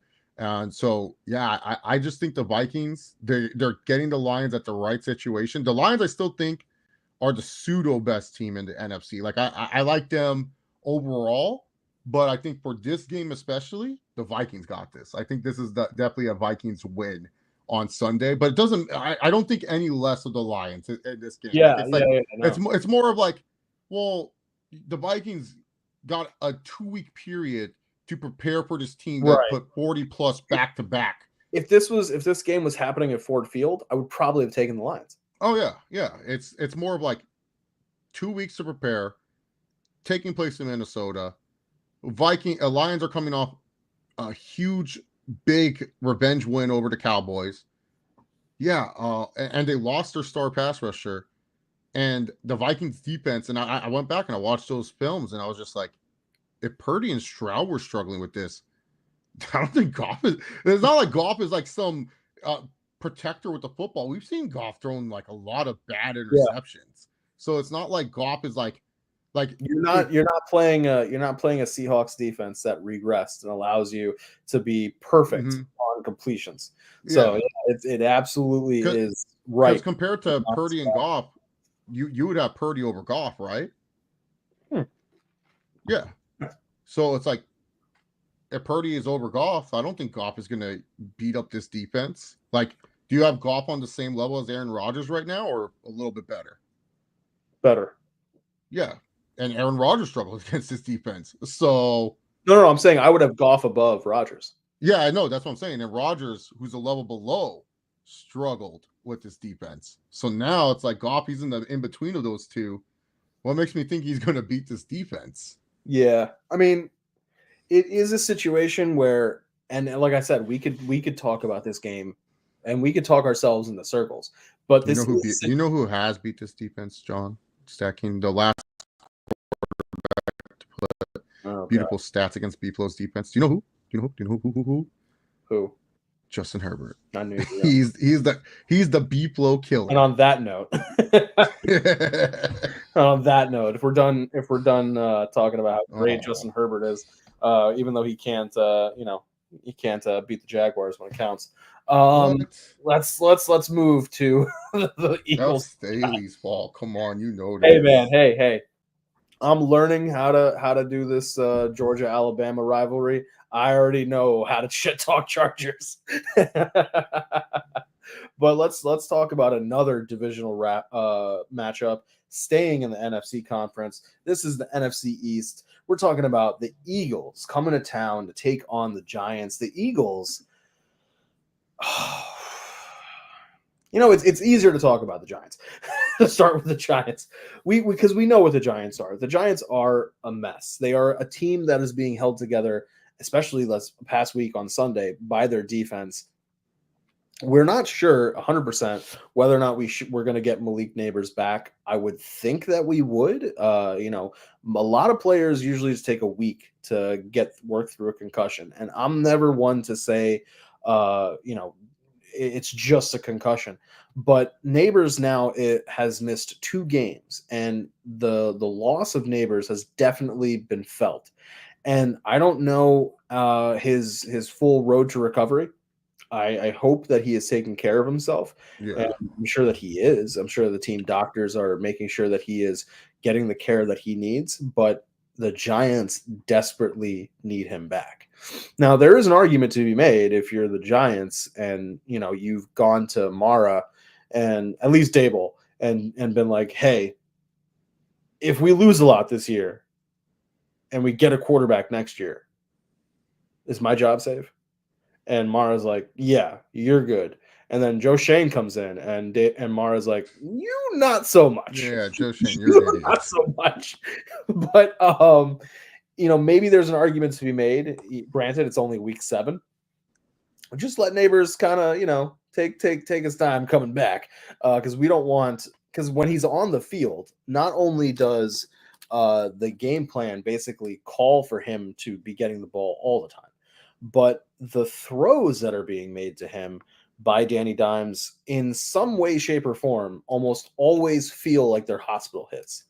And I feel really bad for Malik Neighbors because that kid really wants to play. He's the kind of player who's going to be like, I want the ball. And it's like, but you could end up in the hospital. I already said, I want the ball. Yeah. So in some way, shape, or form, you could argue they're protecting him from himself. But he is so electric and dynamic on the field. And if they really are trying to compete and contend for this year, they absolutely need him back. But that's the Giants. On the flip side, with the Eagles, the Eagles are so hit or miss because they played a game with all full strength back. Everybody was back. That you could argue they should have lost. Granted, they played a really top tier defense, but the offense that they played was not good. And their defense allowed, like, that was the closest that the Browns have come to 20 points. To your point earlier about has every team scored 20 points? They win 20-16, and it didn't feel dominant. And they were coming out of a bye. It felt as though they kind of got lucky. It is a world where Saquon Barkley has 18 rushing attempts for 47 yards, where Jalen Hurts, good completion numbers, 264 yards, 2 touchdowns, no interceptions, but doesn't feel dominant when he's got A.J. Brown, Devonta Smith back. Now you're coming into the Giants field where they held Joe Burrow, who has Jamar Chase, T. Higgins, to 0 passing touchdowns. If the Giants have Malik Neighbors back, and I think the way this line is set up, it's anticipating that they do, it's a lot closer than it should be. Yeah. And if Malik Neighbors is back to Malik Neighbors, ooh, this could be a sneaky win for the Giants. I don't know if the Giants defense can hold Saquon Barkley properly. If they can actually truly the Saquon revenge game in MetLife. That's what it is. It's the Saquon revenge game.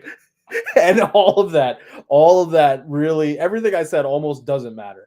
Because similar to what Malik Neighbors is, the style player he is, where he's saying, I want the ball, I think Saquon Barkley is going to Nick Sirianni and saying, I don't care what the offensive game plan is, I want the ball. If we're running the ball, I want the ball. If we're throwing the ball, I'll get into space, and then Jalen has to throw me the ball. That's how this works. Because this is a world where Saquon Barkley wanted to be a Giant for life, and they basically said no. I mean, they had a choice. All the credit of the world. They could have either built up the offensive line or kept Saquon Barkley. And they said, listen, go out there, test the market, come back, tell us how much you get. We'll do our best to match it. And they gave him their offer, and they said, this is like the best that we think we can do. And he goes to the Eagles for like a fraction, in the grand scheme of things, a fraction of $1 more, in essence, just to be a dick. And it's like, I can't blame him. I can't blame him after everything that he put Mm-hmm. himself through the team. I really can't blame him. I'm taking the Eagles. Again, I'm taking a favorite, but I'm taking the Eagles simply because I believe this is going to be a Saquon absolute dagger revenge game. And Yeah. in the off chance that Saquon doesn't have a crazy revenge game, doesn't have like, a bunch of, because like he'll get 18 touches, 18 and 20 touches regardless, but like Yeah. he doesn't have also like 6 catches for 50 yards and a touchdown as well. Yeah. When they ask him after the game, he'll say something along the lines of like, "Oh, it's a team win. It's a team sport. It's a team win." Like, he'll get that bullshit of like, but you'll know in his heart, he was like, I could have gotten 10 catches. I took pity on these people, or some things just didn't work out. Like, coach didn't let me. That's what Nick Sirianni was like, doing Nick Sirianni things, and like put Kenneth Gainwell in there for something, and Kenneth Gainwell gets a catch for like Yeah. for 30 yards or some shit. But no, this just seems like Saquon he's got it circled, he's ready, he's waiting. What do you think about this one? Yeah, like I think the Giants fans are definitely going to be loud for this one. I don't know if the Giants players hate Saquon as much as like the Giants fans do, and sometimes that comes into a factor of revenge games. Like, how much do you really hate the other guy? Like we saw with Diggs, he hated Josh Allen so much. He gave him that side eye, you said you didn't need me. You told ownership you didn't need me, and so I think it's like, Saquon, I feel he does have some type of feelings where he said, "Hey, man, you guys gave that goofy quarterback the money that you could have been giving me. I get it. I'm the running back. He's the quarterback, but you could have had me and a rookie quarterback and everything of that nature." So I think for sure this is going to be an Eagles win. Yes, they did not look good against the Browns defense, but that's the Browns defense. It's not like some bummy defense. Like this is the Eagles. I think Eagles fans need to realize this is your team. They will always find a way to make you upset on Sundays. Like, yes, you're going the way you have one half where Jalen Hurts looks like the Jalen Hurts of old, the MVP. Oh, this is the guy that I always believed in you, Jalen. And then you have the second half where Sirianni gets in his way. Maybe that's why he shaved his hair. He was just like, God, I'm losing it. Gotta go bald and everything. But yeah, I think the Eagles win this game. I know the Giants sometimes catch the Eagles in weird games, but That's I feel true. like that's always near the end of the season. It's never like in the beginning of the season. It's always like However, in the end. fully believe that Joe Shane is walking into practices this week with 53 duffel bags full of money to give to the Giants players under the table, going, please, for the love of God, do not lose this game. Because if they lose this game and Saquon great game, I don't even think it matters if the next time they play, the Giants win or hold Saquon. Mara is from the owner's box, is going to be like, oh yeah, Joe, pack your shit. You made my heart hurt when Saquon signed. Oh, Eagles. That Hard Knocks showed how much he loves Saquon. This is unforgivable. That was like my favorite scene. Like, like when you're trying to convince your grandpa on something and he's so old and senile, he's just like, yeah, but I want this. That's how it felt when Joe Shane was like, yeah, we signed this guy, that guy. He was going over all the like Saquon replacements, and then Bar was like, yeah, but I want Saquon. It was like, oh my God, that's all he wants. Do you know be even sicker is if Singletary doesn't play. Motor. And sicker from the sense, not sicker in the sense of like good, sicker from the sense of how bad the loss would be. Because part of the reason why they didn't want to re-sign Saquon was injury concerns. And so if Singletary misses a third week, and it's granted, Tyrone Tracy has done amazingly well and probably should be the starting running back. And you have Singletary as the goal line thumper kind of guy, or that really short yardage person. But on the first and second downs, if you're going to run the ball, it probably should be Tyrone Tracy at this point. But man, if Singletary doesn't play, Saquon plays and has a great game, and the Eagles win, Joe, like, just start packing the Uh, office. yeah, just keep the family photo so you remember what you do this for. Yeah, Hey man, it's not all that bad. Tom Telesco found a job somehow. He's with the that's Raiders, true. so you That's can true. find a job. It's okay. And But look yeah, at no, no. yeah. So you'll be fine. Don't worry. Don't worry. Give me the Eagles. I'm not choosing the Giants on this one.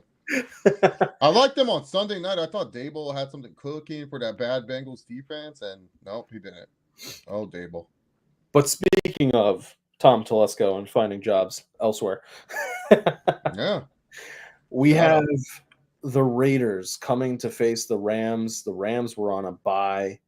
Uh, Rams. This is a Rams team that has had flashes, but we know what they're supposed to be.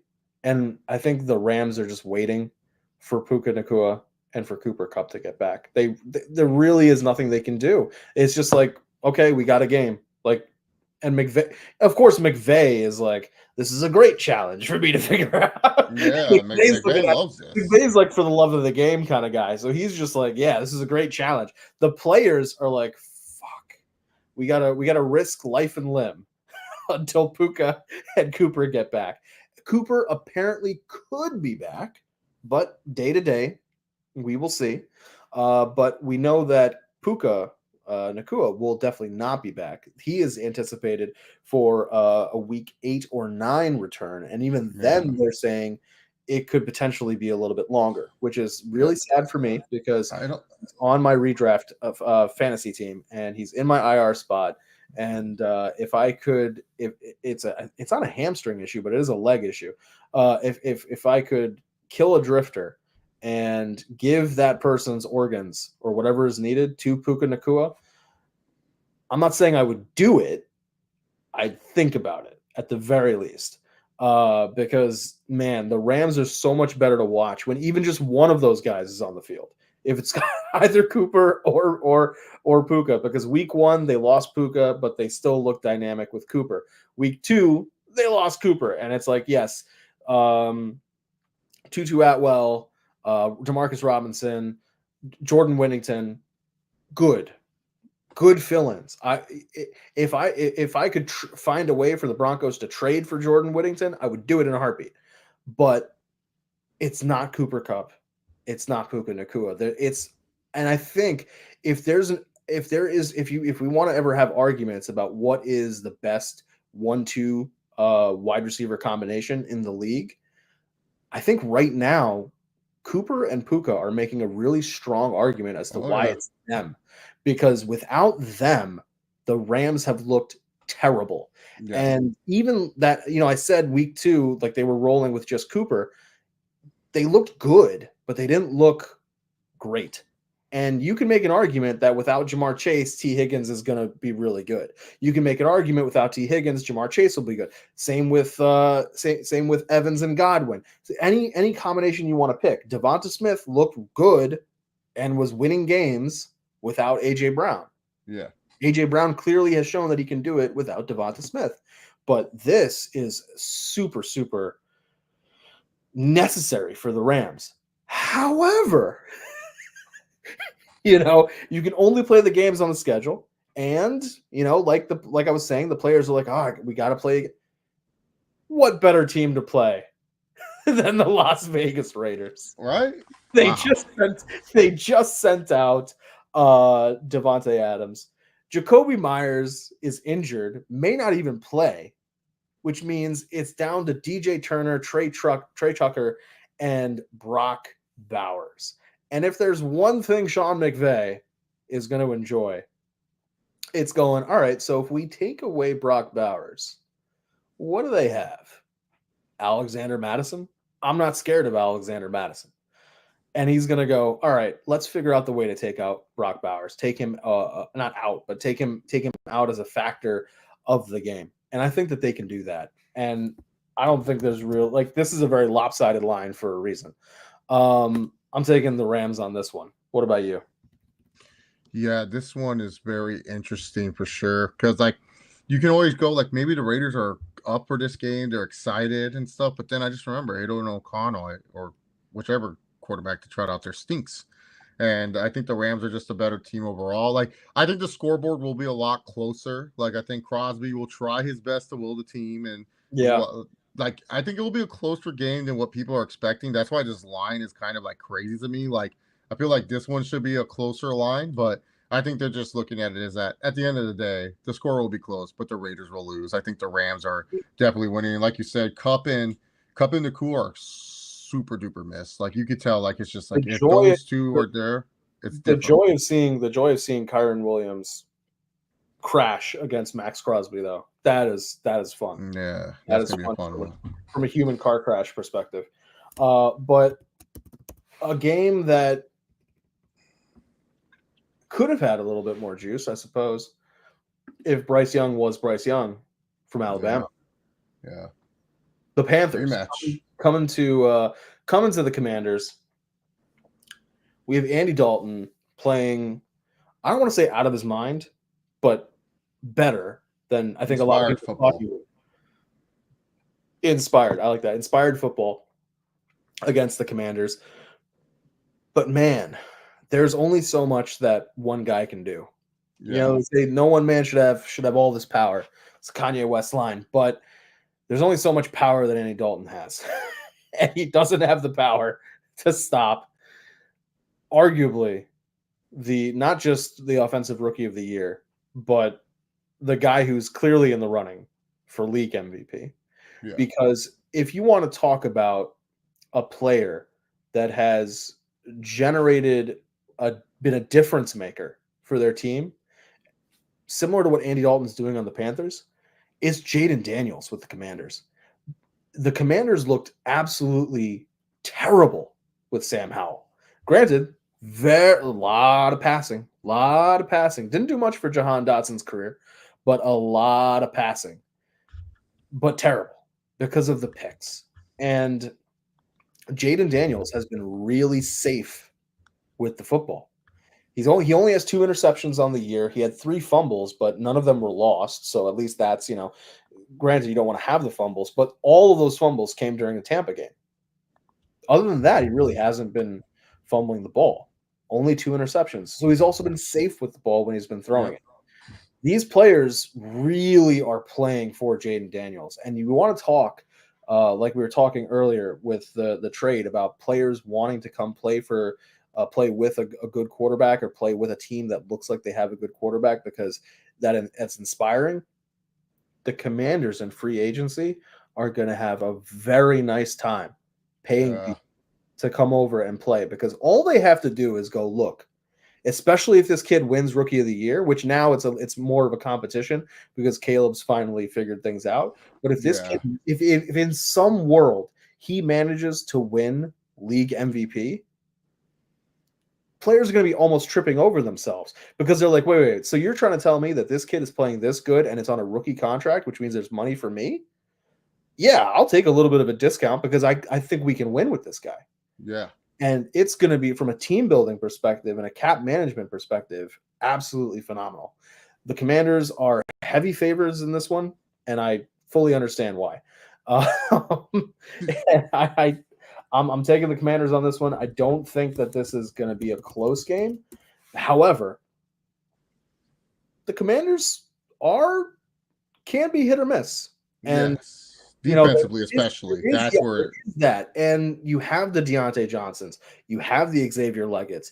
Jonathan Mingo has actually, been sort of what they wanted when they originally drafted him. Yeah. So there is that off chance, but I don't think the Commanders are dropping this one. Not after, the saying of iron sharpens iron. And last week against the Ravens was definitely an iron sharpens iron moment for the Commanders. And I think as a team, the players learned a lot. Now I'm learning as the years go on about NBA games and all that kind of stuff because I'm not the biggest NBA. Like, I don't follow it as closely. I have a team now, but I don't know as much. Like, you and I have talked about this in the past. But if there's one thing I have learned about the NBA, it's that players who haven't had playoff games and playoff series experience, there is that learning curve. But once they start to get it, it is that iron sharpens iron moment. And I think for the Commanders against the Ravens, that was a moment for them. They lost, but it wasn't really a loss in that sense. It was a great learning opportunity. The question is going to be whether they do learn from it. And I think this week we'll already start to see that. What do you think? Yeah, no, I'm with you. That loss against the Ravens, it was just the Ravens are. We talked about it. We don't think the Commanders have enough to beat the Ravens, and that's what happened. It was just the Ravens showed, hey, we're one of the top teams in the NFL. You guys are a fun story. You guys are doing great, but we're just a better team. And yeah, Jaden Daniels, like the way he's been playing, it's almost like, like when you take over, like when you start a Madden franchise and you choose a team with one of the top quarterbacks and you know how to play the game, so you make him really good. It almost feels like he's a Madden player in real life, where it's just like, this is how I'm using him Madden. Like my Jaden Daniels threw a lot of interceptions because the pass accuracies were bad, so he doesn't have that, but he's still fun to play. He's fun to watch. Like I loved the game broadcast. They talked about this, how Jaden Daniels, he has Stroud's rookie numbers on his phone, and every day he looks at it, and that motivates. I'm like, bro, I love guys who are like that. Ultra especially my quarterback, like he knows what Stroud did and he's like, bet I'm going to do better with that. Not only that, I'm going to add rushing yards on top of it because I'm going to get that. Like his completion percentage is sick. It's like 78%, and a lot of the throws are not like these rinky dinky checkdowns. They're tough throws that he's making. He's making really good throws, good reads. He looks good, and I think this is the traditional Panthers game. Commanders go up, and Andy Dalton, hey, if you're a fantasy owner and you don't own a couple of these Panthers, pick them up. Don't be like, oh, well, they suck. No, it doesn't matter if they suck, because in fantasy, they're going to get points. It's volume. They get points. Because this will be the score. It'll be like Commanders 36, Carolina 27. Carolina, interesting. They have had 7 of their 11 starters out. 4 of them out for the season. The rest are on IR. That's not winning football. When 7 of 11 of your defensive starters are out, franchise quarterback apparently benched. At least the receivers are coming along. Like you said, Leggett. I think he's going to be good. Like I like his makeup and his model. He's going to be good. Mingo, he's still a question mark, but hey, if he plays like this, having 2 really good cheap wide receivers, it works out well. And especially if they can play well. I mean, look at the Bengals. They dominated for having 2 cheap wide receivers. Like I was saying, Leggett and Mingo are Higgins and Chase, but I'm saying, hey, having receivers on cheap contracts ends up working well for the teams. But yeah, Commanders definitely winning this game, and I think Daniels looks really, really good against a porous Panthers defense. But the Panthers could do well. They could do well. Let me ask you this, because right now, Tankathon has them having the 4th overall pick, and right now, the projected. I mean, granted, this is by people picking or whatever, not GMs or whatever, but the projection is Shedeur Sanders. I don't know if Shedeur wants to go. Here's the thing. You're not just getting Shedeur, you're getting Dion as well. Dion's the extension. Like that's another thing. Like Shedeur's good, but then are you saying let's give up on Bryce Young? And then does that make Bryce Young's value just go down in trades? Like, because let me put it like this, because here's why I think he may not go to the Panthers. Number 1, they have the Patriots, Travis Hunter. Number 3, they have the Jaguars cornerback Will Johnson from Michigan. Mm-hmm. But number 2, the Browns, they have taking Mason Graham, defensive lineman from Michigan. I can see a world where Shedeur gets drafted by the Browns. Mason Graham? What what? Are you not even the top 5 prospect anymore? What the hell is this? I'm just telling you what's going on. This player rankings updated about 13 hours ago, so very recent. Who's what? Like he's a top 15 prospect. I'll find another mock draft if you like. Yeah, please. I like Mason Graham. Did he all of a sudden become a top 5? Like he's a top 15 guy, but maybe because James Pierce has gone down. Like I know Pierce has had a horrible season. Harold Perkins has fallen off. All right, well, this is a website called thedraftnetwork.com, and they also have the Browns taking Mason Graham from Michigan. I mean, Graham's a beast. I'm not lying. Graham's a beast. Like he's a stud. He stuffs to run. He's awesome. But like So what I'm saying, what the reason where I'm going with this is, let's say for argument's sake that Shador goes to Cleveland and wants to go to Cleveland, all that kind of stuff. Panthers, let's say they do end up with 4. Which quarterback, assuming, okay, let's also say they can't pick Jalen Milroe, because you're just going to say Jalen Milroe. But what quarterback would you want them to be taking? Because you're talking about how Leggett's looking good. You're talking about how Mingo, the way he's playing. Deontay Johnson's there for a couple years, relatively cheap. Jonathan Brooks is going to be playing soon. I'll choose Cam Ward. Cam Ward? I think Cam Ward would be the pick. I think Ward has shown the grittiness. He has a lot of college starts. He has a lot of experience as a starting quarterback in college. Ewers, question marks. Ewers is kind of like you're drafting Bryce Young again, and Ewers kind of reminds me of Baker, like that compact size. So I don't know if like the Panthers want another Baker Mayfield. Beck, it's like Beck is one of those guys that I feel like he will do well if the team has the pieces in place, but they just don't have the quarterback. And that's where I think Beck will exceed. So I like Ward would probably be the choice. If not, Drew Aller is another guy. I'm not particularly big on Drew Aller, but Drew Aller has that Drake May, like, oh, could he throw he could throw the football really well. He's very prototypical. The Penn State kid. Penn State's also been playing pretty well. So yeah, I think those are the options. So Tankathon has a scenario that I personally would not want. So with the 11th overall pick, they have the Raiders taking Luther Burden. And then in the second round, they have them taking Carson Beck. They have Beck at the second. Beck's still first rounder. There's no. They're having him fall. All right. Well, Bo Nix fell from. It said that people say he was a third rounder, and you got Penix and Bo Nix were third rounders, second rounders, and they went to the first. So quarterbacks are going to always get overdrafted. That's just how it is. On the flip side, the Draft Network website that I was saying. So this is what they have for their top 10 currently, and this was done 2 days ago. Okay. So New England, Travis Hunter. Browns, Mason Graham. Jaguars, Will Campbell, offensive tackle, LSU. Yes. Carolina Panthers, number 4, Cam Ward, Miami quarterback. Then the Bengals taking a cornerback. The Rams, this already feels a little weird, but they have him taking McMillan from Arizona. Then the Titans taking Quinn Ewers, and then at number 8, Las Vegas Raiders, quarterback, Alabama. No, Jalen Milroe. He better become a running back if he goes to the Raiders. I ain't rooting for him. I love Milroe. I cannot have Milroe go to the Raiders. That would piss me off. I love him. But let's talk about our choice. Well, it was more my choice. Honestly, if they still believe in Bryce Young, though, I say you go with McMillan. You go with Tataria because he's a stud.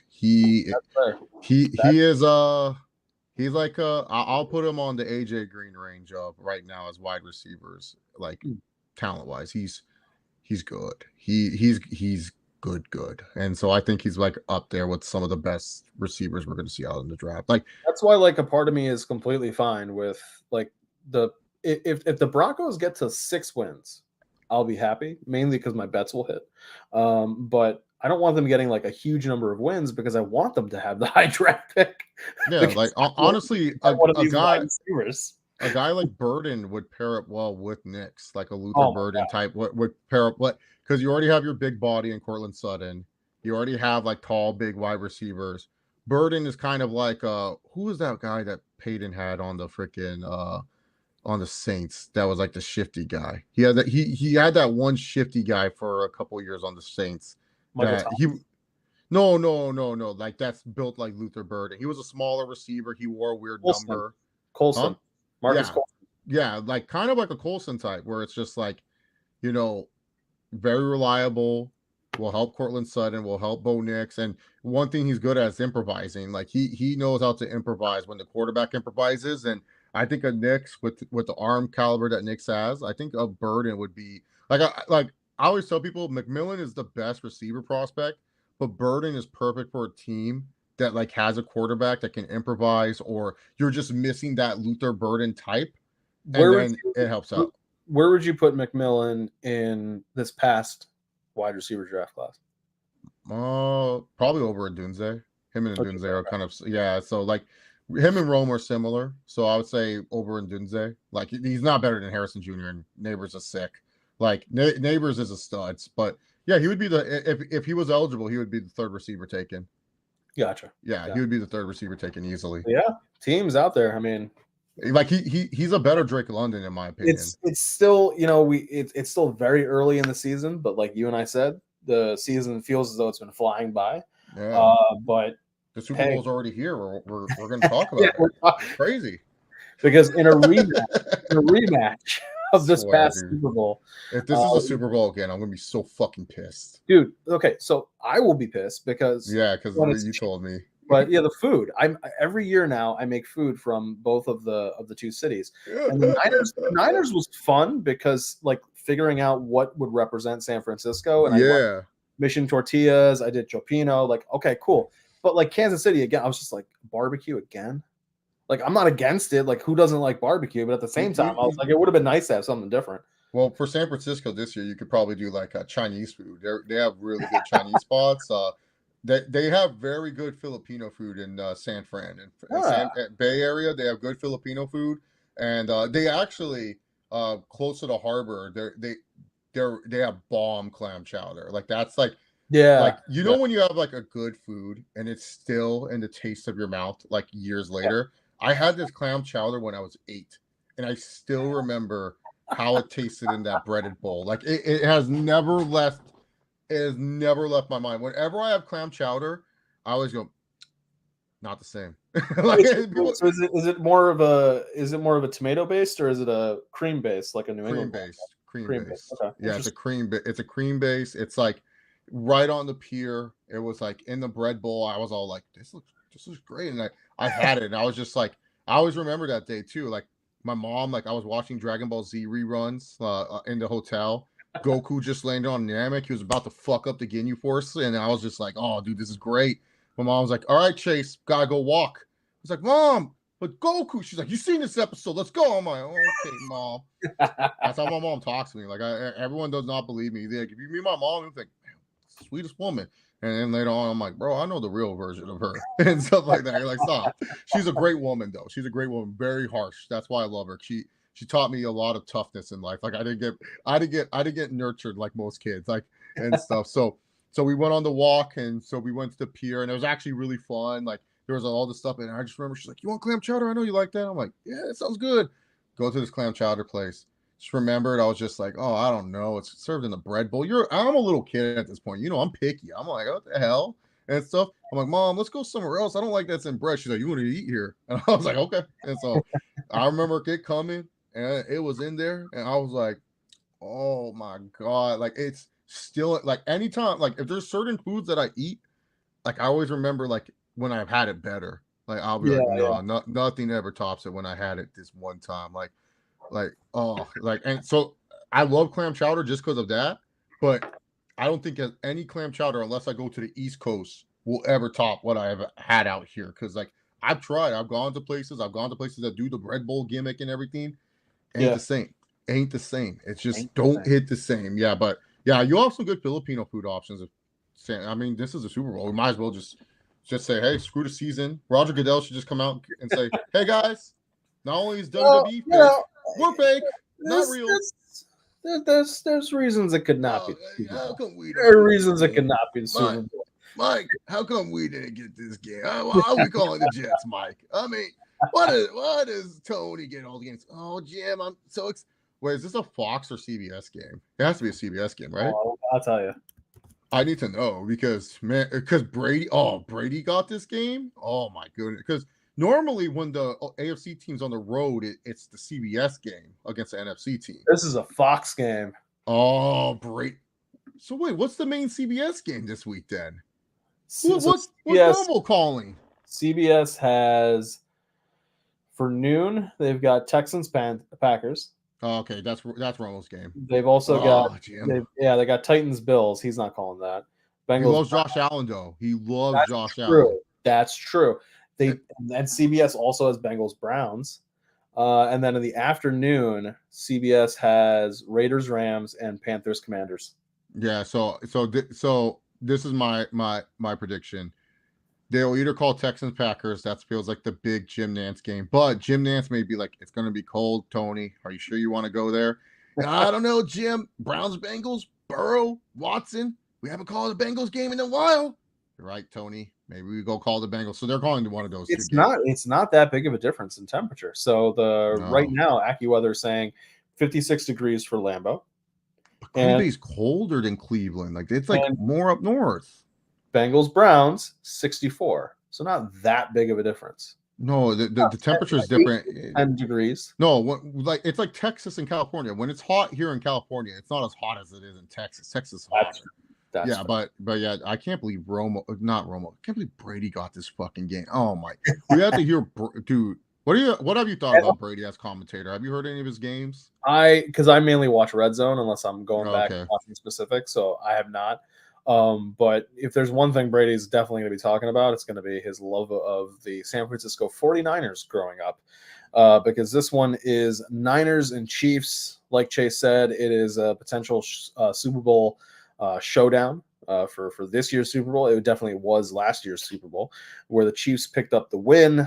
This is an interesting one to me because these are two teams that are sort of on the precipice in a weird way.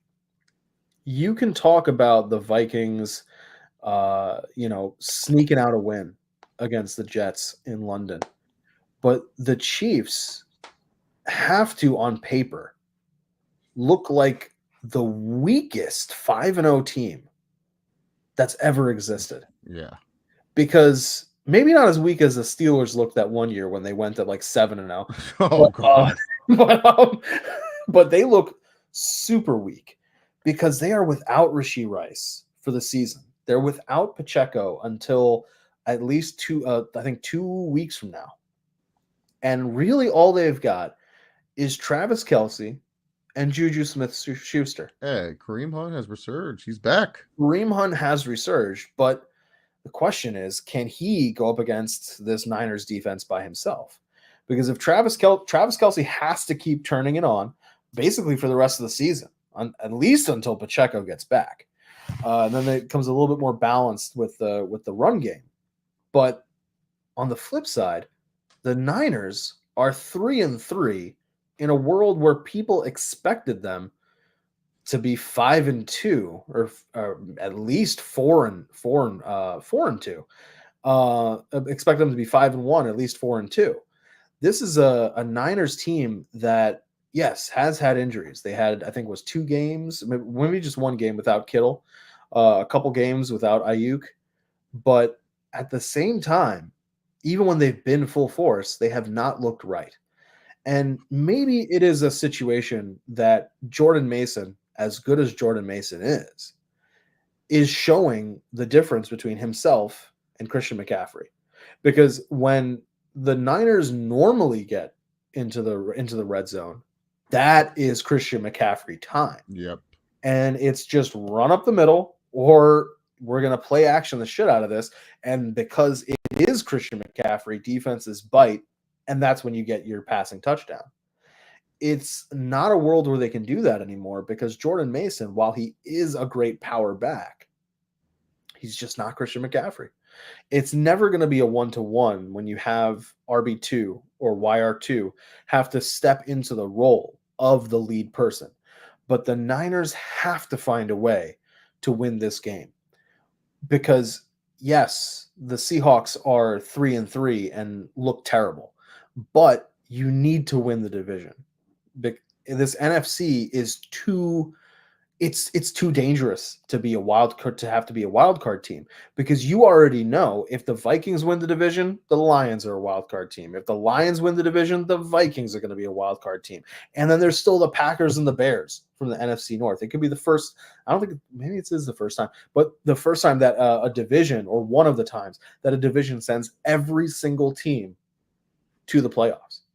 I think it'll be the only time because I think it would be the only time. Because now we have the 3 wild card spots. Because one of the potential, you're right. Yeah, because one of the potential matchups could be the 4th seed NFC North winner taking on the 5th seed second place team. Then the Yeah. 6th and the 7th would be the 3rd and the 4th place team of the North. Like this is it's a why, and it's crazy because for so many years we talked about the AFC superpowers, right? Like the Chiefs, the Bengals, and the Bills. And it was a pencil, you could pencil one of those teams in for being the number one seed. But you can't really anymore because we're talking about the Chiefs being weak. The Bengals haven't looked great. The Bills have been up and down. Like they've had great moments, but they've also had some weird losses. On the flip side, we do have NFC superpowers to talk about, and almost all of them happen to be in the NFC North. So if you're the Niners, you can't afford to lose this game, even though it is an out of conference game, because you need the wins. You need to be 4-3 coming out of this. This is the true coin flip game of the week. The Packers and the Texans, yes, we could say it is one, but this is really the true coin flip of the week. And in that regard, if it's a coin flip, I shave a little bit off of the side that has the Chiefs, and I stick it onto the side that has the Niners, because if it's flipping, the heavy side's going to fall down. And the Chiefs, to me, they just seem to have the Niners number. It's not really explainable. It's just borne out by the facts. 2 of the Chiefs Super Bowls have come at the expense of the Niners. Yep. And when you have that, like, granted, that's extra motivation, particularly for guys like George Kittle. But I don't know if the Niners just can beat the Chiefs. It's going to be an interesting one. This is a coin flip to me. Either way you go on this one, I can't look at the person and be like, what are you thinking? But what are you thinking about this one? Oh, man, it's so hard to pick against number 15. It's just he has devil magic. He's so good. It really is. It's just what family member will he sacrifice this week? Oh man, I haven't done that yet, John. Might sacrifice my cousin this week.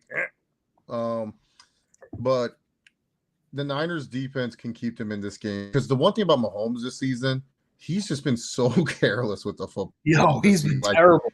Yeah, he's been careless with that football. And granted, yes, we can kind of give him a pass because he has been one of the better quarterbacks at taking care of the football. But this year just has looked horrible. And to me, the Niners didn't show too much of an improvement. Like, yes, Kittle was getting involved. They did score in the red zone, I want to say, like 3 times against the Seahawks, which was my biggest complaint against them. But for them that last week. But I don't know. I just feel like with that, like Spags defense, the way that they play it and stuff, Shanahan, the way he overthinks it. Like, I just feel when they face the Chiefs, teams become so stupid because they always try to think of ways to outmatch it. I just feel if Purdy gets aggressive this game, that's where you're going to win. Because I feel like a lot of times when the Niners do win, it's when they trust in Brock. I feel like as much as we will rave about McCaffrey, when Brock puts up good numbers, the Niners machine is rolling. And Purdy has shown he's a good quarterback in this league. I used to be a Purdy hater, but now I like Brock. I think Brock is a solid NFL starting quarterback that can win you football games. I don't want to interrupt you, but like from a points allowed perspective, granted, they had the bye. Chiefs are third. From a yards allowed perspective, Chiefs, again, had the bye, are fourth. From a rushing yards perspective, they are also fourth. Now, granted, every team in the top 5, with the exception of the Ravens, have been on a bye week already. So they 1 game fewer. But the question here for me, and this is why I did interrupt you, is even if Jordan Mason can't get involved and can't get like crazy yardage, because it is one of the best rushing defenses in the league. Yeah. Do we think that the Juwan Jennings, the Ayuks, the Kittles, the Debos, can they do enough to overcome that? I think so. I think they have the possibility to do so. But like I said, if you trust in Brock, I think you win this game. If you try to play this like you're just like playing to keep the lead, that'll never. To beat the Chiefs, you have to absolutely destroy them. Like, you cannot beat the Chiefs playing it safe. You cannot beat the Chiefs with ball control football. That's not how you beat them. Mahomes stays hot at all times. He's like a relief pitcher. It's crazy. He's a starting quarterback, but he plays like a relief pitcher when it's clutch time. Like he's always hot. He's always warm. Like think about that Super Bowl. The Niners kept the ball away from Mahomes for how fucking long in that game? Like Mahomes barely touched it, and he was still making these plays. Like that's just how he is. He is that kind of guy. He's always mentally in the game, and you have to absolutely destroy them. And when I look at some of the Niners' best wins, it's when Brock Purdy's throwing that football, when Brock Purdy's slinging it around to his great weapons that he has. Like I get it. The Shanahan scheme is got to dominate with the run. We got to dominate. Right. Got to get the problem is with this Chiefs defense is they play so free. We talked about this with the Commanders and why Jaden Daniels is playing well is because Jaden Daniels can kind of play free. It's the same thing with the Chiefs defense. Like Spags, sometimes he'll call blitz and the wrong person blitzes, but it still gets home. And then Spags goes, "Oh wow, that I didn't know that happened. Oh, cool, awesome."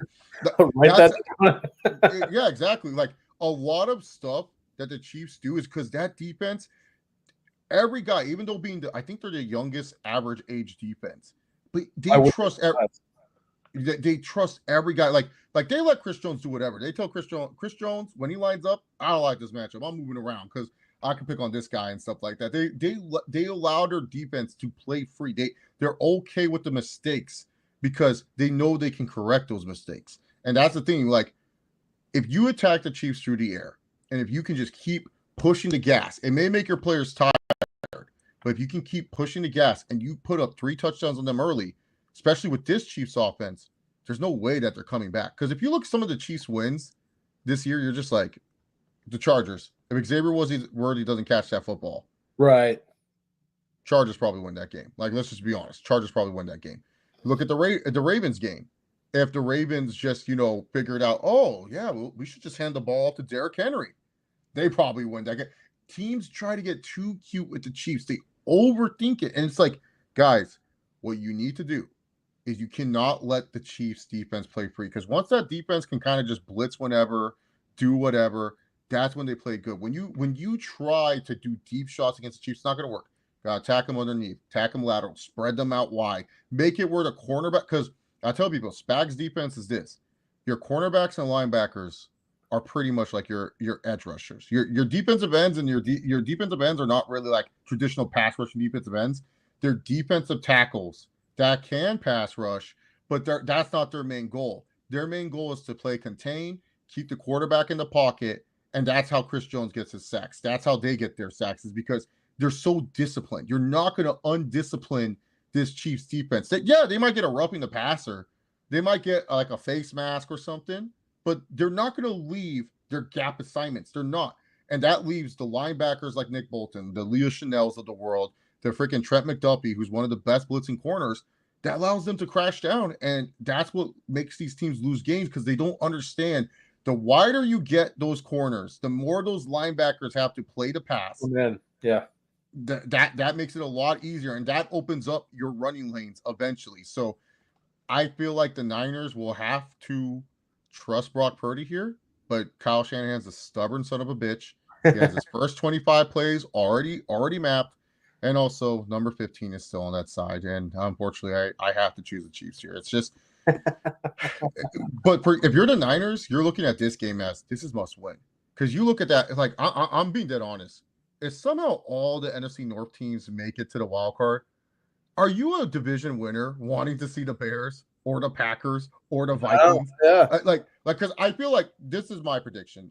I feel the Lions, the reason why they won't get the 1 seed is because they're battling with the other NFC North teams. Yeah. So I feel the Lions will get the de facto, whatever, like the 2nd seed is. The 2. And they face the worst NFC North team, and then afterwards the other division winners have to face the other 2 NFC North teams. Like, I wouldn't want to face any of those defenses in January. And so if you're the Niners, you're saying this is a crucial win, because this win could be the reason why we get a week 1 bye, and we don't have to worry about those NFC North teams until they come to our house, and we get whatever one's the worst one out of all. Like, that's pretty much what you're saying. Like, you would rather face, because like I think the Lions will be the 2 seed. maybe the Bears the 7th. Packers Packers and Vikings will switch off between the 6th and the 5th seed. That's my prediction there. I mean, But if you're the Falcons or the Bucks, do you really want to be going up against one of these defenses? no, Especially not. especially if one of them happened to be the higher seed. Yeah, So could you that imagine? you're playing in if you're playing in Chicago in Well, January. Chicago would have to win because like that's the only thing is Well, those wild card okay, teams. fine, you're playing in Green Bay Yeah, in January. Why would Like- you want that?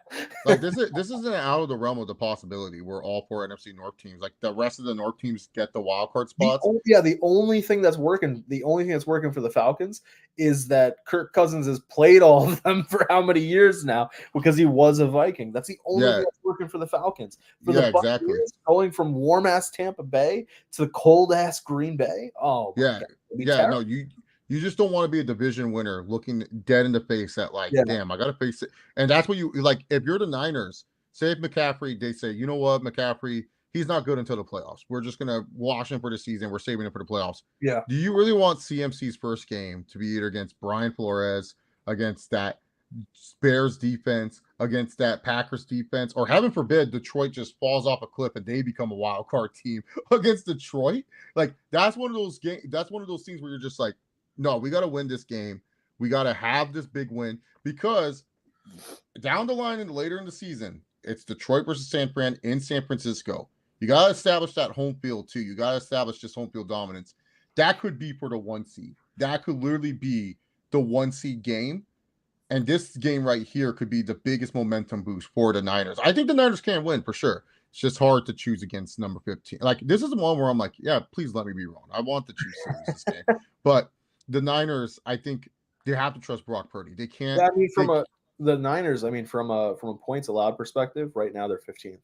From a total yards perspective, they are 15th in total yards allowed. From a passing perspective, they are, where was it? I just saw it. They're 21st. Well, look, I wish we could delete from a rushing perspective, they are 8th. Well, so they're doing well against the run.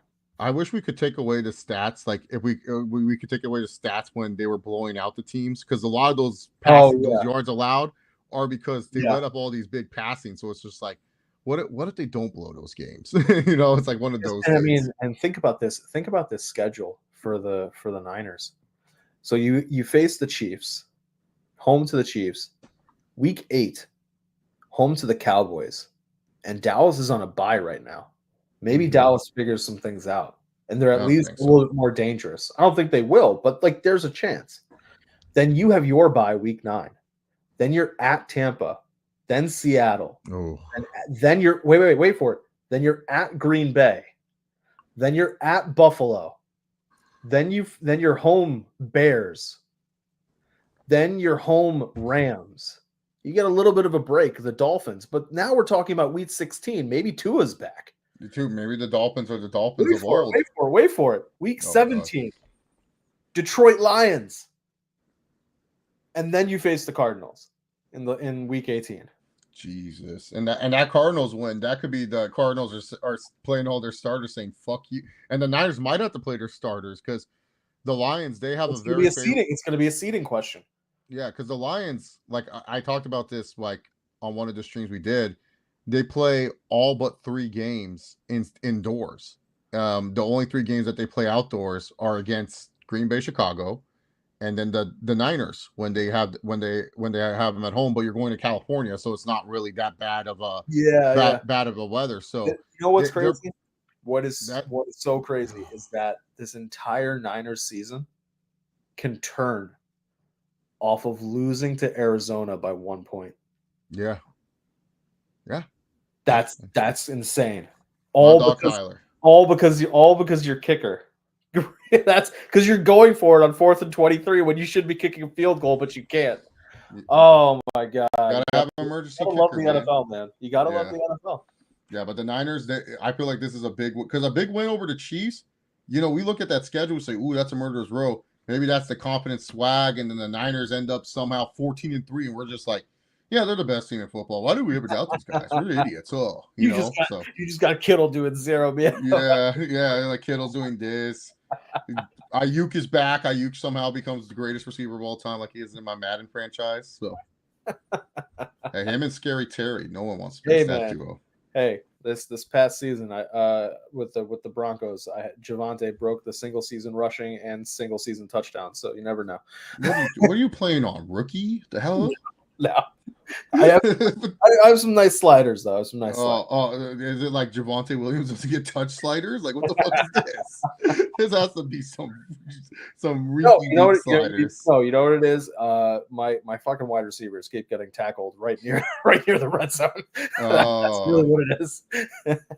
I'm just like, all right, well, I mean, I'm gonna run the ball. So the red zone, I always struggle in the red zone. Like I'm the worst. Like I'm good at getting there, but once I'm there, I'm like, I haven't found plays because they nerfed all the plays I like. And then now it's harder.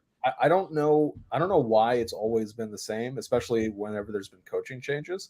But the Broncos' offensive playbook has been the same for the past. Like I remember playing with this playbook. Do you know why? They use the previous coach's playbook, so it's not really the actual coach's playbook. They use like a year behind. They're a year behind on playbooks. Okay, but we've had 2 years. We've had a year of Sean Payton already. Yeah, but Payton does the same shit that Hackett does. Okay, but Hackett didn't get his playbook from Vic Fangio. The offensive, whoever the offensive, I forget who it was, the offensive coordinator when Vic Fangio was there. Hold on, wait for it. Vic Fangio didn't get his offensive playbook from Gary Kubiak, and Gary Kubiak didn't get his offensive playbook from John Fox. And the reason why I say that is because I have been using the same Broncos playbook from 2012, 2013, when I had Madden from back then. It's the same exact playbook. It has never changed. And I know how to use that playbook amazingly well. So yeah, the Chargers playbook is now what's it called? It's now Jim Harbaugh's Michigan playbook, and I'm all like, oh, it's similar to the Arizona playbook that I use in college football, best playbook in the game. And I'm like, oh, pretty much the same, except I have all these fucking tight ends that I don't want on the field half the time. Like they have like a 3 tight end set, so I always try to get 3 beastly tight ends, and it helps out because then it's just play action crossers, where you got the three lines coming, great play, tight end coming and then going there. I don't know what it is. That shit just works. You know how you can make it more broken? You make the tight end do either like a zig route where he goes, or he does a drag route, and then what the drag route will do, the linebacker will come crashing down on him, so it makes the that Y route completely wide open if the safety is not crashing down there. That's what's so nice about this playbook is that one shotgun formation. PA crossers is on the right hand side. Yeah, it should be trips. It should be trips right? Trips left. And then you have an inside zone run. But the very next page of the playbook has a trips. Because it's a trips formation, but it has that dagger, that 3 dagger for and then the tight end going that. What you can do with that dagger formation is what I like to do is, because it's designed to have all 3 wideouts go the same distance, and then either the 2 on the outside cut in, and then the one closest to the line goes up further and then cuts in. Yeah. If you make YR2 or YR3 alternating between them, do just fades or post routes, it's amazing, because the DBs and the linebackers will automatically track. And so instead of I never am throwing to the wide receiver 1, I'm only throwing to wide receiver 2 or 3, because in the case of when I want to throw to 2, it's a quick hit, and I'm just trying to get 5 yards and then get him up to 8 first down. And in the case of if I'm throwing to YR3, the other 2 have cleared out so much that this guy can easily get a first down. And so all I'm doing is that, and then I'm first down, I'm running. And then I'm running, and then I'm doing and I can win games with just those plays. That's how broken and easy that playbook is to understand, if you have to have the personnel for it. You have to have the wide receivers for it. So if you know how to draft, and if you know how to draft in Madden and scout it, you can roll. You can roll with that playbook. They recently neutralized this play, but in the Y bunch week, there used to be this one play called cross drag, and cross drag was like the tight end would run a drag route, the slot receiver would run a drag route, your wide receiver one would run a drag out, and then you have another tight end pass blocking. I realized if you just send the tight end that's supposed to run a drag to run a vertical, it causes the safety to decide, do I take the drag or the vertical? Yeah. And whatever he doesn't take is just wide open, because the other drag route just clears whoever's covering the corner. And if you make sure that whoever is your wide receiver one on this Broncos playbook is like the tallest and heaviest wide receiver that you can find. So in this case, Cortland Sutton, 6'4", about 220 pounds. The stick play is amazing. Yeah. Because it's either going to Cortland or it's going to the tight end, because the tight end will do they'll come down to try to crash the line, and your tight end will be able to get the 5 yards needed for a first down. That one, and then I think it's play action post shot where it's got post shot, one going on a post route, and it's got the 2 and the 3 on the right hand side coming up and then in. That playbook is so easy to use but you have to have the personnel for it. Your wire 2 and wire 3 have to be super fast. Like they have to be the Jerry Judys, the Troy Franklins of the world. It would work perfectly with those guys because they're great route runners. Yeah. But let's talk about Sunday Night Football. I feel as though we've been avoiding it, but we really haven't, because it does have a little bit of juice now with this Davante Adams trade. Look at the NFL script writers taking what would have been a super boring game and turning it into something that has a little bit. We were talking about the other juice. I thought we were letting the juices loose on Russell Wilson. He's back. He's starting. That's right. Well, I don't know. Has it been confirmed? They said they were thinking about it, but wasn't it actually announced? They said on Twitter, Russell Wilson. Oh, well, in that case, prepared to take starting snaps. Even better, because on one hand, we're gonna potentially have Davante Adams. I don't think it would take him that long to pick up an Aaron Rodgers-based playbook, but we could have Davante Adams with a Jets team that is. It's weird because, on the one hand, they're reeling because they just took that loss and it was a division loss and so on and so forth, and they're on this losing streak. But on the flip side, they did fire the coach, so it can't really be considered reeling in that sense. It's got to be considered growing pains a little bit from firing this head coach. And on the other side, you have the Steelers, who are, as you're saying, starting Mr. Unlimited, Dangerous Wilson himself, which means we're going to have Sauce Gardner try to stop moonballs to George Pickens for the entire game. It's going to be amazing.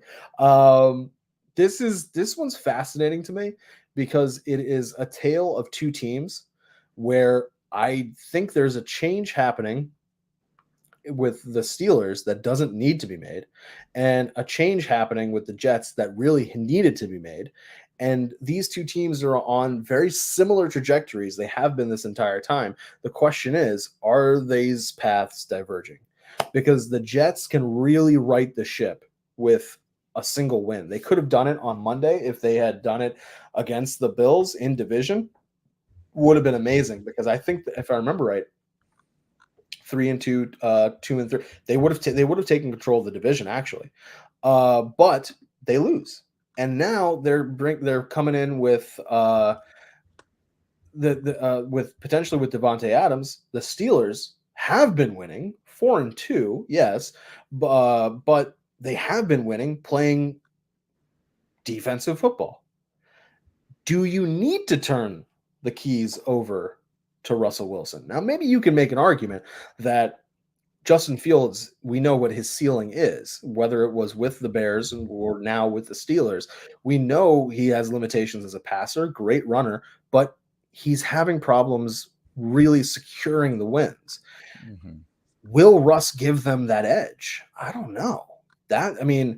If Russ is playing like Ring of Horsepower run Russ from the Broncos of last year, maybe. but I don't know if they have the wide receiver talent to make the plays, which is a crazy sentence to say, considering the wide receiver talent that Denver had and the wide receiver talent that the Steelers have. Because I would argue that Pickens is, I don't see, okay, maybe it's the homer in me. I would put Cortland above Pickens for like crazy ass catches, but Pickens has his fair share of I crazy mean, ass catches. Cortland has had some crazy catches, like in the Yeah, last that's what I'm 3 saying. years. Like that throw last year that Russ has to win the Bills game, and Cortland makes that touchdown catch to the toe tapper. Granted, they needed a missed field goal, but to ensure that it wasn't, I think it was that would have tied it and sent it to overtime. But Pickens makes catches like that. But the question to me is the other wide receivers on the team. And I don't know if they're as good as Jerry Jeudy really isn't, because they don't really have anything behind them. However, they have a much better tight end. Freiermuth is better than Greg Dulcich or Adam Troutman. And they have a much better running back situation between Najee Harris and Jalen Warren than Denver had last year with Javonte coming off of the ACL and Jaleel McLaughlin. But the defense, this defense can really stop this Jets offense.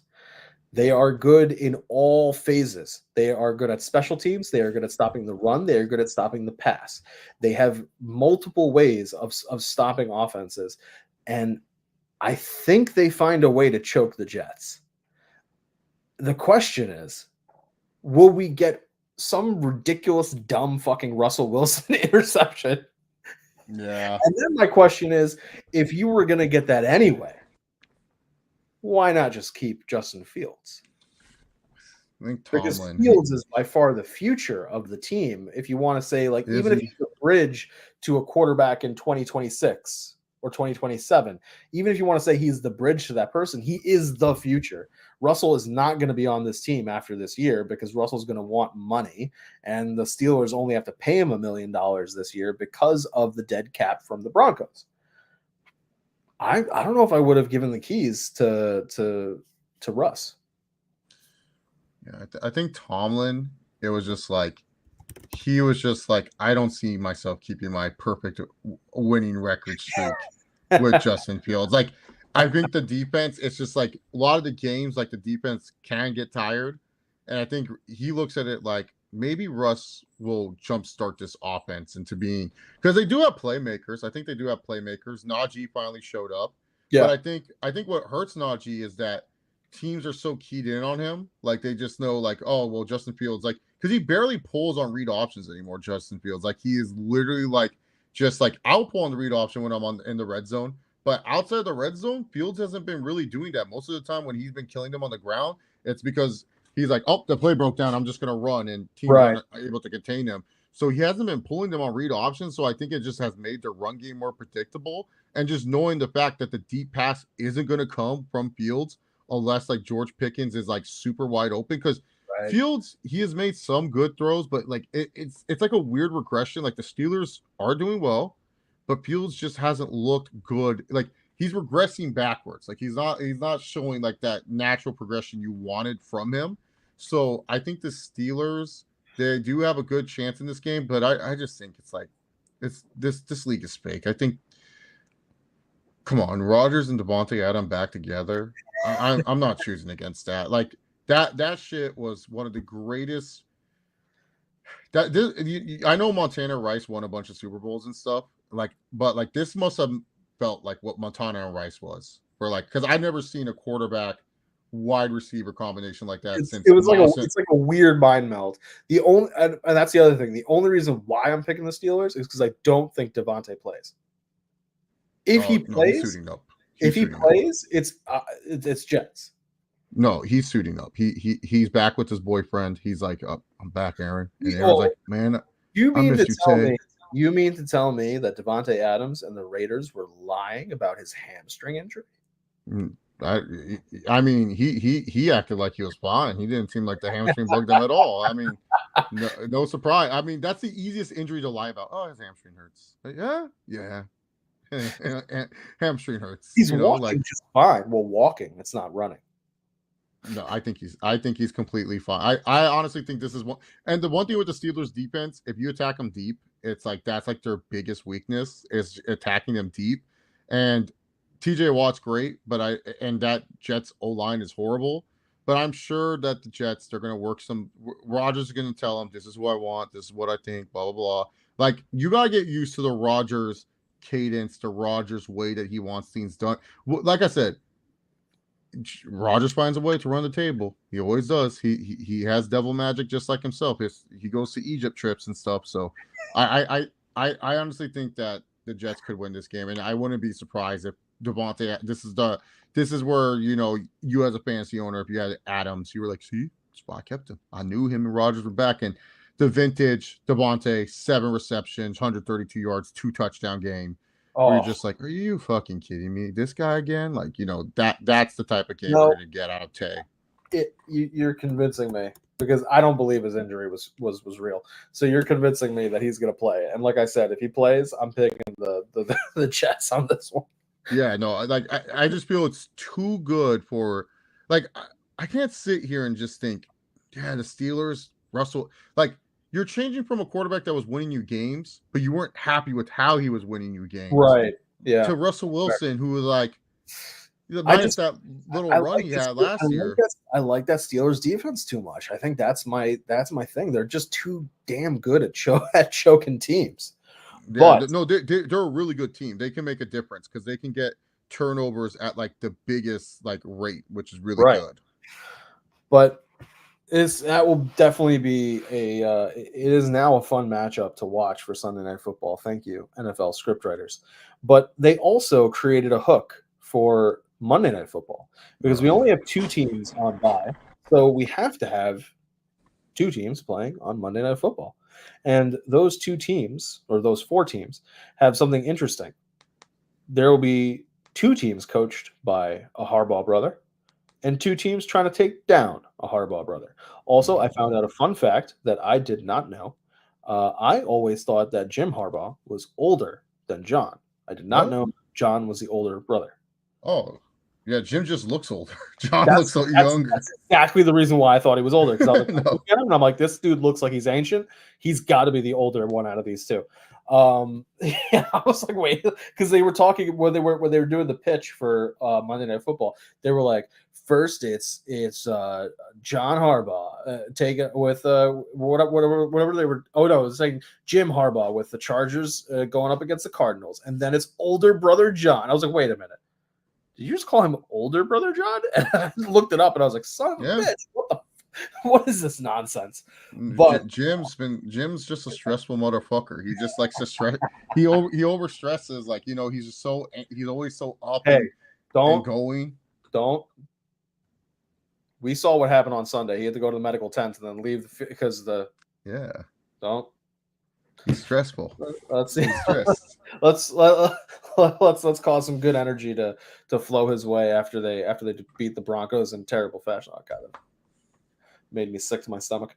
But here, I mean, I get that you're a a fan, but I think we both can agree that the Buccaneers Ravens is the game with a little bit more juice. They put the Chargers and Cardinals. You have to have ESPN Plus to watch this game. Like they literally just said, yeah, you want to watch this game? See on ESPN Plus, fuckers. You no other way to watch this.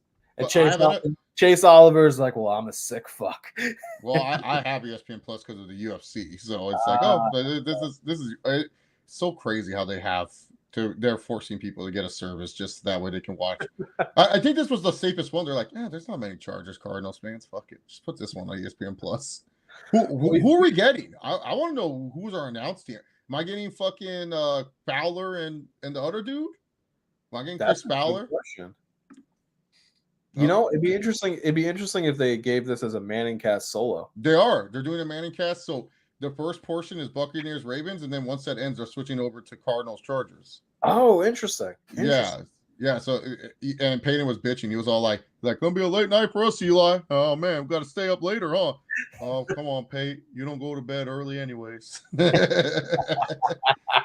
Eli is easily the funniest dude on the Manning cast. He is such a troll. Like he is such a dick. You know what it is? It's really funny because like you would think the the older brother has like the great put downs and all that kind of stuff. But granted, like I'm a younger sibling, so like I've learned how to have that like sarcastic wit, particularly to my older brother. But like Eli just roasts Peyton with and Peyton's just like, you know what? I do have a big forehead. Fuck. No, my person life. Peyton looked like he wanted to kill, because if the Manning cast is available, I'll watch that. Nothing against Buck and Aikman. I actually like them. It's just more, I like when they actually break down plays. So the first half, they'll have Manning, Belichick, and Eli. Yeah. Then once I see who are the second guests, if they're not bringing in another quarterback or a coach that I like, then I switch on over to the Aikman and Buck podcast, because otherwise you get the horrible side of the Manning cast where they're trying to talk during a game. Yeah, they're trying to be like they had Bateman and Will Arnett on, and it was just like they were talking about everything else. I'm like, guys, this is a close Monday Night Football game. Can we like talk about the game? Can we at least get something? Like, it's none of that. Like, it's literally none of that. It's like them like just asking. And a lot of the guests are not like big football fans, so they're just like Paul Rudd was good when he was on for the Chiefs. Yeah. But other than that, it's just like I only watch it when it's like, okay, I'll skip the third quarter guess, go back when I see, fourth quarter they're bringing in Matt Ryan, and then I realize Matt Ryan has CTE. He's like, yeah, guys, we're gonna play for. See, we play for the Hail Mary, and Peyton and Eli were just like, fuck is this guy talking? That's my favorite Manning. There's two Manning cast clips that I love with my heart. One is when Peyton and Brady were talking about Super Bowls being raw for them, and then Eli smugly goes, I think I have two of those, Tom. And Brady's face was just like that, and Peyton put up the script. Like, he's like, Eli, what do you think? Like, he's trying his best not to crack in, but you can tell Brady's face is like, fuck you. Like, he wants to say fuck. Because Brady's a swearer. Like, he will swear if he needs to. Yeah. So it looked like he was about to just like let it loose on ESPN. And then the clip with Matt Ryan. If you guys have not seen it, I think they uploaded the full fourth quarter on YouTube. They're talking to Matt Ryan, and Matt Ryan, this was the Eagles-Falcons game from week 2. And when the Falcons were trying to stop like the field goal, Matt Ryan's like, yeah, man, in this situation right here, we're playing for the Hail Mary. And then like Peyton, you're like, what? And he's like, and he's talking about what you do here in this situation is you're going to drive when the Eagles score, you go ahead and you kick a field goal, and then afterwards, hopefully the onside kick bounces your way, and then you got a Hail Mary opportunity. And then Eli was just like trying his hardest not to laugh. Peyton's face was just like, what the fuck did you just say? And then he goes, yeah, no, I want to do that, man. He just like cuts him off. It's like the funniest. Matt Ryan was horrible, but he was funny as fuck. Shout out to Matty Ice. But in this one they'll have some fun things to talk about. Oh, because there's a lot. These are fun games. These are fun Monday night games. The Buccaneers 4-2. The only reason why they don't control the division is because the other 4-2 team gave them one of those 2 losses, and the other one came from Denver. But the Buccaneers have been clicking. They've been doing pretty well. Now they have had like that New Orleans game was very interesting because the box score says one thing, but the actual game flow shows something else. They won, but they didn't win actually as decisively until the very end of the game. They did let the Saints stay in there a lot longer than they needed to. We did see some Baker Mayfield interceptions, which Baker will bake. It'll either be an interception or it'll be something good. You never really kind of know what you're going to get. He has tamped down on it a bit, but that Saints game did show you that old Baker can be there. And now, even with the Evans and Godwins and Kate Ottens and Bucky Irving looking amazing as the real RB1 for the Buccaneers. Oh, that run he had was amazing. They're going to be facing a Ravens team that is on fire. Yeah. And this Ravens team has finally found the recipe for success. I really wish they had done this in week 1. If you run the ball with Derrick Henry, good things happen. It's a very easy recipe. Speaking of recipes and baking and things like that. But this recipe has now been able to help the Ravens really sort out some problems. teams, because for years the Ravens had issues running the ball, and they always were running the ball through Lamar Jackson. And now Lamar doesn't have to do that. Lamar can figure out which wide receiver he's going to think about throwing to. Will it be Zay Flowers? Will it be Rashad Bateman for some random ass reason? Will he just ignore Mark Andrews and try to figure out if Isaiah Likely is actually on the field or on the sidelines? Because for some reason they're still playing Mark Andrews. However, Mark Andrews did have a touchdown catch randomly this past week against the Commanders. But the Ravens, if they're able to handle a Commanders offense that really has been putting up points and looking really good, and their defense stopped this Commanders offense, I think it's going to be really interesting going up against a Buccaneers offense that is not as rookie-ish here as the Commanders. We can argue that Jaden Daniels playing very safe with the ball, making great throws, incredible accuracy. But Jaden Daniels doesn't have the tried and true Mike Evanses and Chris Godwins of the world. Baker does. So it's kind of a drop, like it's a slight drop in quarterback play, which is a wild thing to say because one, Baker's been playing amazing, and two, Jaden's a rookie. But it is an increase to me in the wide receiver skill department. By far. Anybody would take Evans and Godwin over Terry McLaurin, and I don't even know who is actually the wide receiver 2 on the team. Is it Noah Brown? Are they still going to be trying with Luke McCaffrey? Is it De'Ami Brown? Who really knows? But here, my question is going to be, do we see that Baker of the second and third quarter of the Saints game? Yeah. That Baker shows up, this Ravens defense is going to stop them in their tracks. And I like it. I like this game a lot because there's going to be a lot of opportunities for the running game. And I want to see Bucky Irving, his running numbers against the Derrick Henrys, because the Buccaneers do a pretty decent job of stopping the run. But the Ravens, really, really good at stopping the run. I'm taking the Buccaneers here for an upset only because I trust that the wide receivers for the Bucs can get open a little bit more than Terry McLaurin. And that Commanders-Ravens game really came down to the wire for the Ravens. And it showed, granted, obviously, we know the Ravens are beatable because they're not undefeated. But that game, to me, showed more that they are beatable than some of their other losses. Because the Chiefs one was, to me, kind of fluky. Like, they really should not have lost that game. They weren't really going with their actual game plan, as it turned out, of just running the ball and running the ball well. And the Raiders game, when they lost to the Raiders, that one was just also a fluky win. You happen to have some weird late quarter thing that happens and field goals start coming into play. After that, they have been rolling. And yes, the Bengals took them to overtime, but that was also a situation where you're going up against T. Higgins, Jamar Chase, and Joe Burrow. This is also a similar situation. You're going up against Evans, Godwin, and Baker. Baker's not as good as Burrow, but I mean, damn, this is a good recipe for an upset to me. I'm going to take the Buccaneers on this one. How about you? Yeah, this one is like one of those, like, the one thing I need to see from the Buccaneers, can they win a close football game against a really good football team? Yeah. Especially one that's clicking in the Ravens, because I think that's like really like their only flaw. They do really well against scrambling quarterbacks. Like, they know how to contain them pretty well, and they do well at limiting. Like, I was telling my friend this, watching Lamar throw, I always feel like it's just a bad throw. Like, every time he throws a football, I just think it's going to be intercepted. The way I don't like how he throws the football. That's pretty much it. But other than that, Lamar has played great. King Henry has played great. But there's always that weird King Henry game where he just kind of like randomly just doesn't do well. And if there's a team that can do that, with a guy called Vita Vea, who's a freaking stud, and no one talks about him for whatever reason, it could be against this Buccaneers team. I think the Ravens just have a little bit more hotness right now. Like, I kind of just like them more as a team.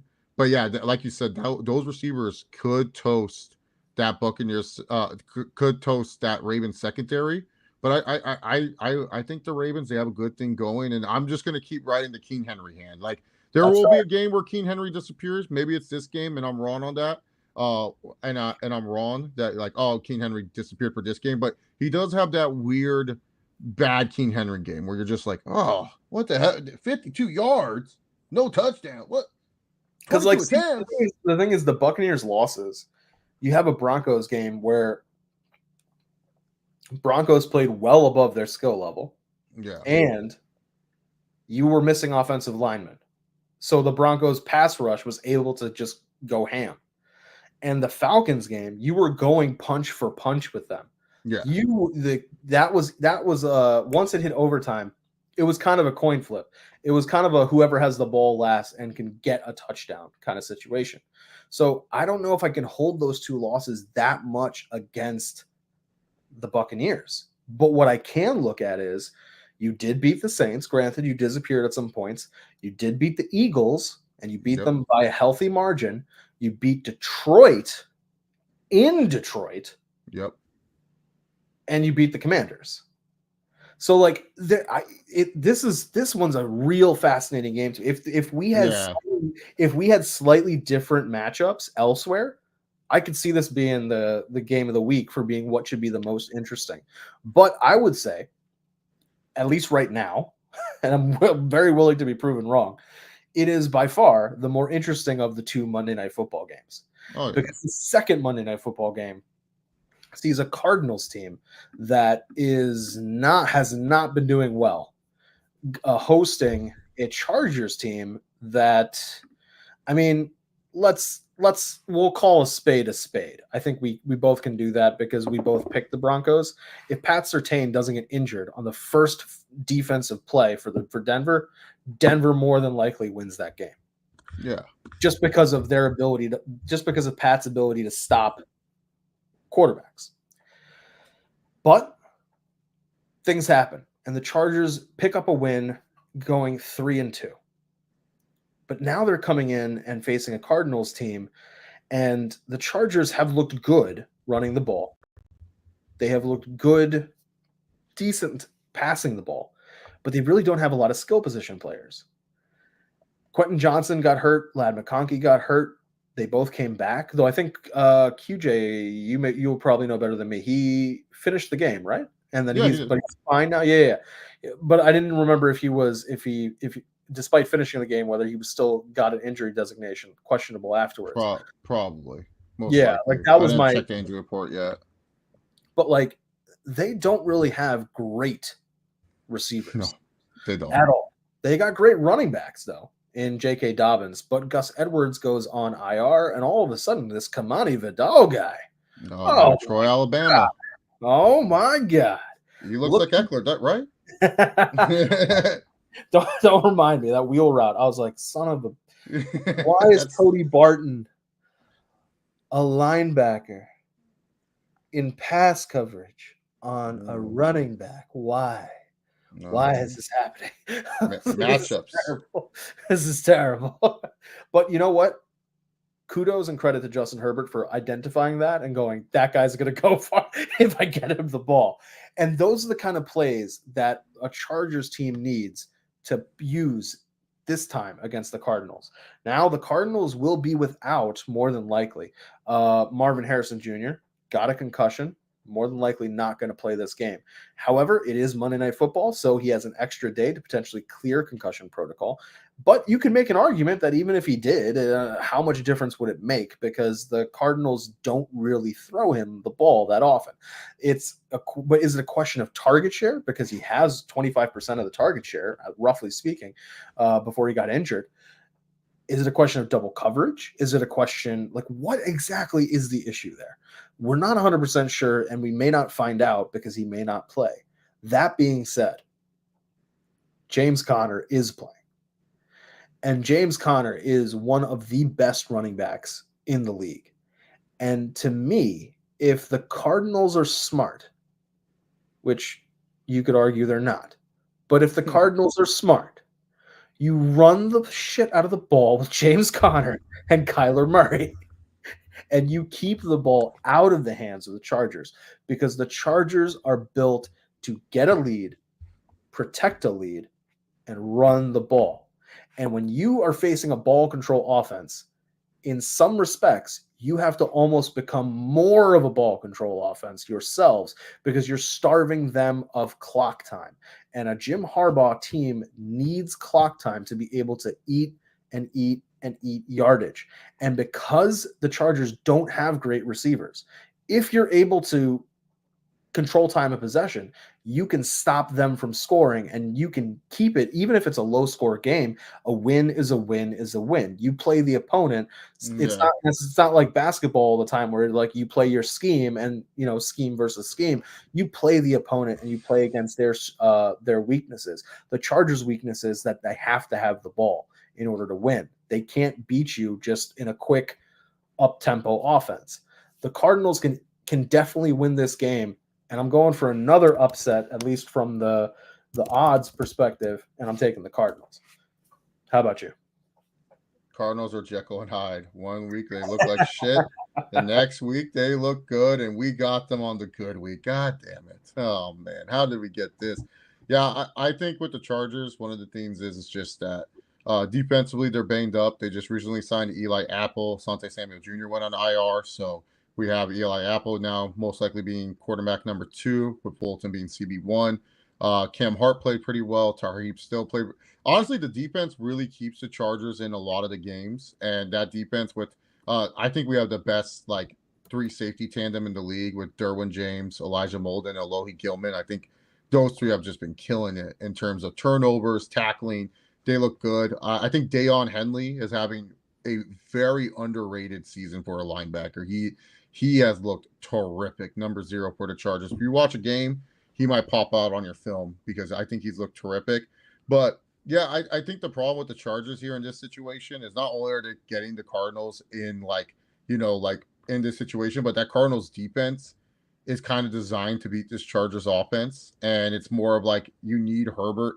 Herbert can throw. He can throw, but he has literally no one to throw to. And when you're trusting in Ladd McConkey to be your top wide receiver right now, it's hard. It is really, really hard. And typically the Chargers, when they do face the Cardinals, they tend to struggle against them for whatever reason. This is the one team that we always play mad close games with, and we either lose them or we win them. But like I said, the Cardinals are Jekyll and Hyde because for every loss they win. Look at week 1, lost to the Bills. Next week, blow out the Rams, lose to the Lions, lose to the Cardinals, upset the Niners, lose to the Packers. So maybe we get lucky and we lose here. Call of Duty come out yet? Carl Murray focus on that? Soon. Okay. Yeah. So he actually just got a sponsorship with them. Yeah, I know. He said in his Q&A, he was like, that shit was hilarious because I think he tweeted out something like, "Thank you for memeing me into a bag." Yeah. Okay. Good for you, man. You're rich in life. But yeah, I'm also going with the Cardinals here because I just think that they match up a lot better with us, offense to defense. That. That's where I think that where the matchup is that offensively to defense, we just match up really, really well. They match up really, really well. Their defense matches up really, really well with their offense, and I feel we'll do just as well against their. I think it will just be can Kyler make a cool play or something? But right. I've been loving this Chargers defense. I know at one point we were very good yardage allowed and stuff, but I really do think that our defense is really good and they'll keep us in the game. But it's just more of can we score the touchdowns in this game? And I don't know, this Cardinals defense, very good they've looked good against the run from what I've seen. And they look like they match up well with what we want to do on offense. So yeah, I got the Cardinals. We get them on the good week, so it's okay. The Gus Edwards injury, I know he's on IR. That's not season ending, is it? No. It's a 4-weeker. The usual Gus Edwards injury. Come on. Yeah. So yeah, and then Vidal. This is more of is Kamani Vidal really? Because the Chargers have done this for years, where ever since Melvin Gordon, they've avoided taking a high-end running back, and for years they've been trying to draft these late-round steals. They've done it with Joshua Kelly, that failed. Isaiah Spiller, that epically fucking failed. Yeah, that epically failed. I thought he was a steal, and I was like, this is gonna be great. He might be actually a good running back 1. never panned out. God, they drafted this one kid from West Virginia. I forgot his name. He was a big Larry Roundtree. Freaking sucked. yeah. They drafted him in like the 7th round. He stunk.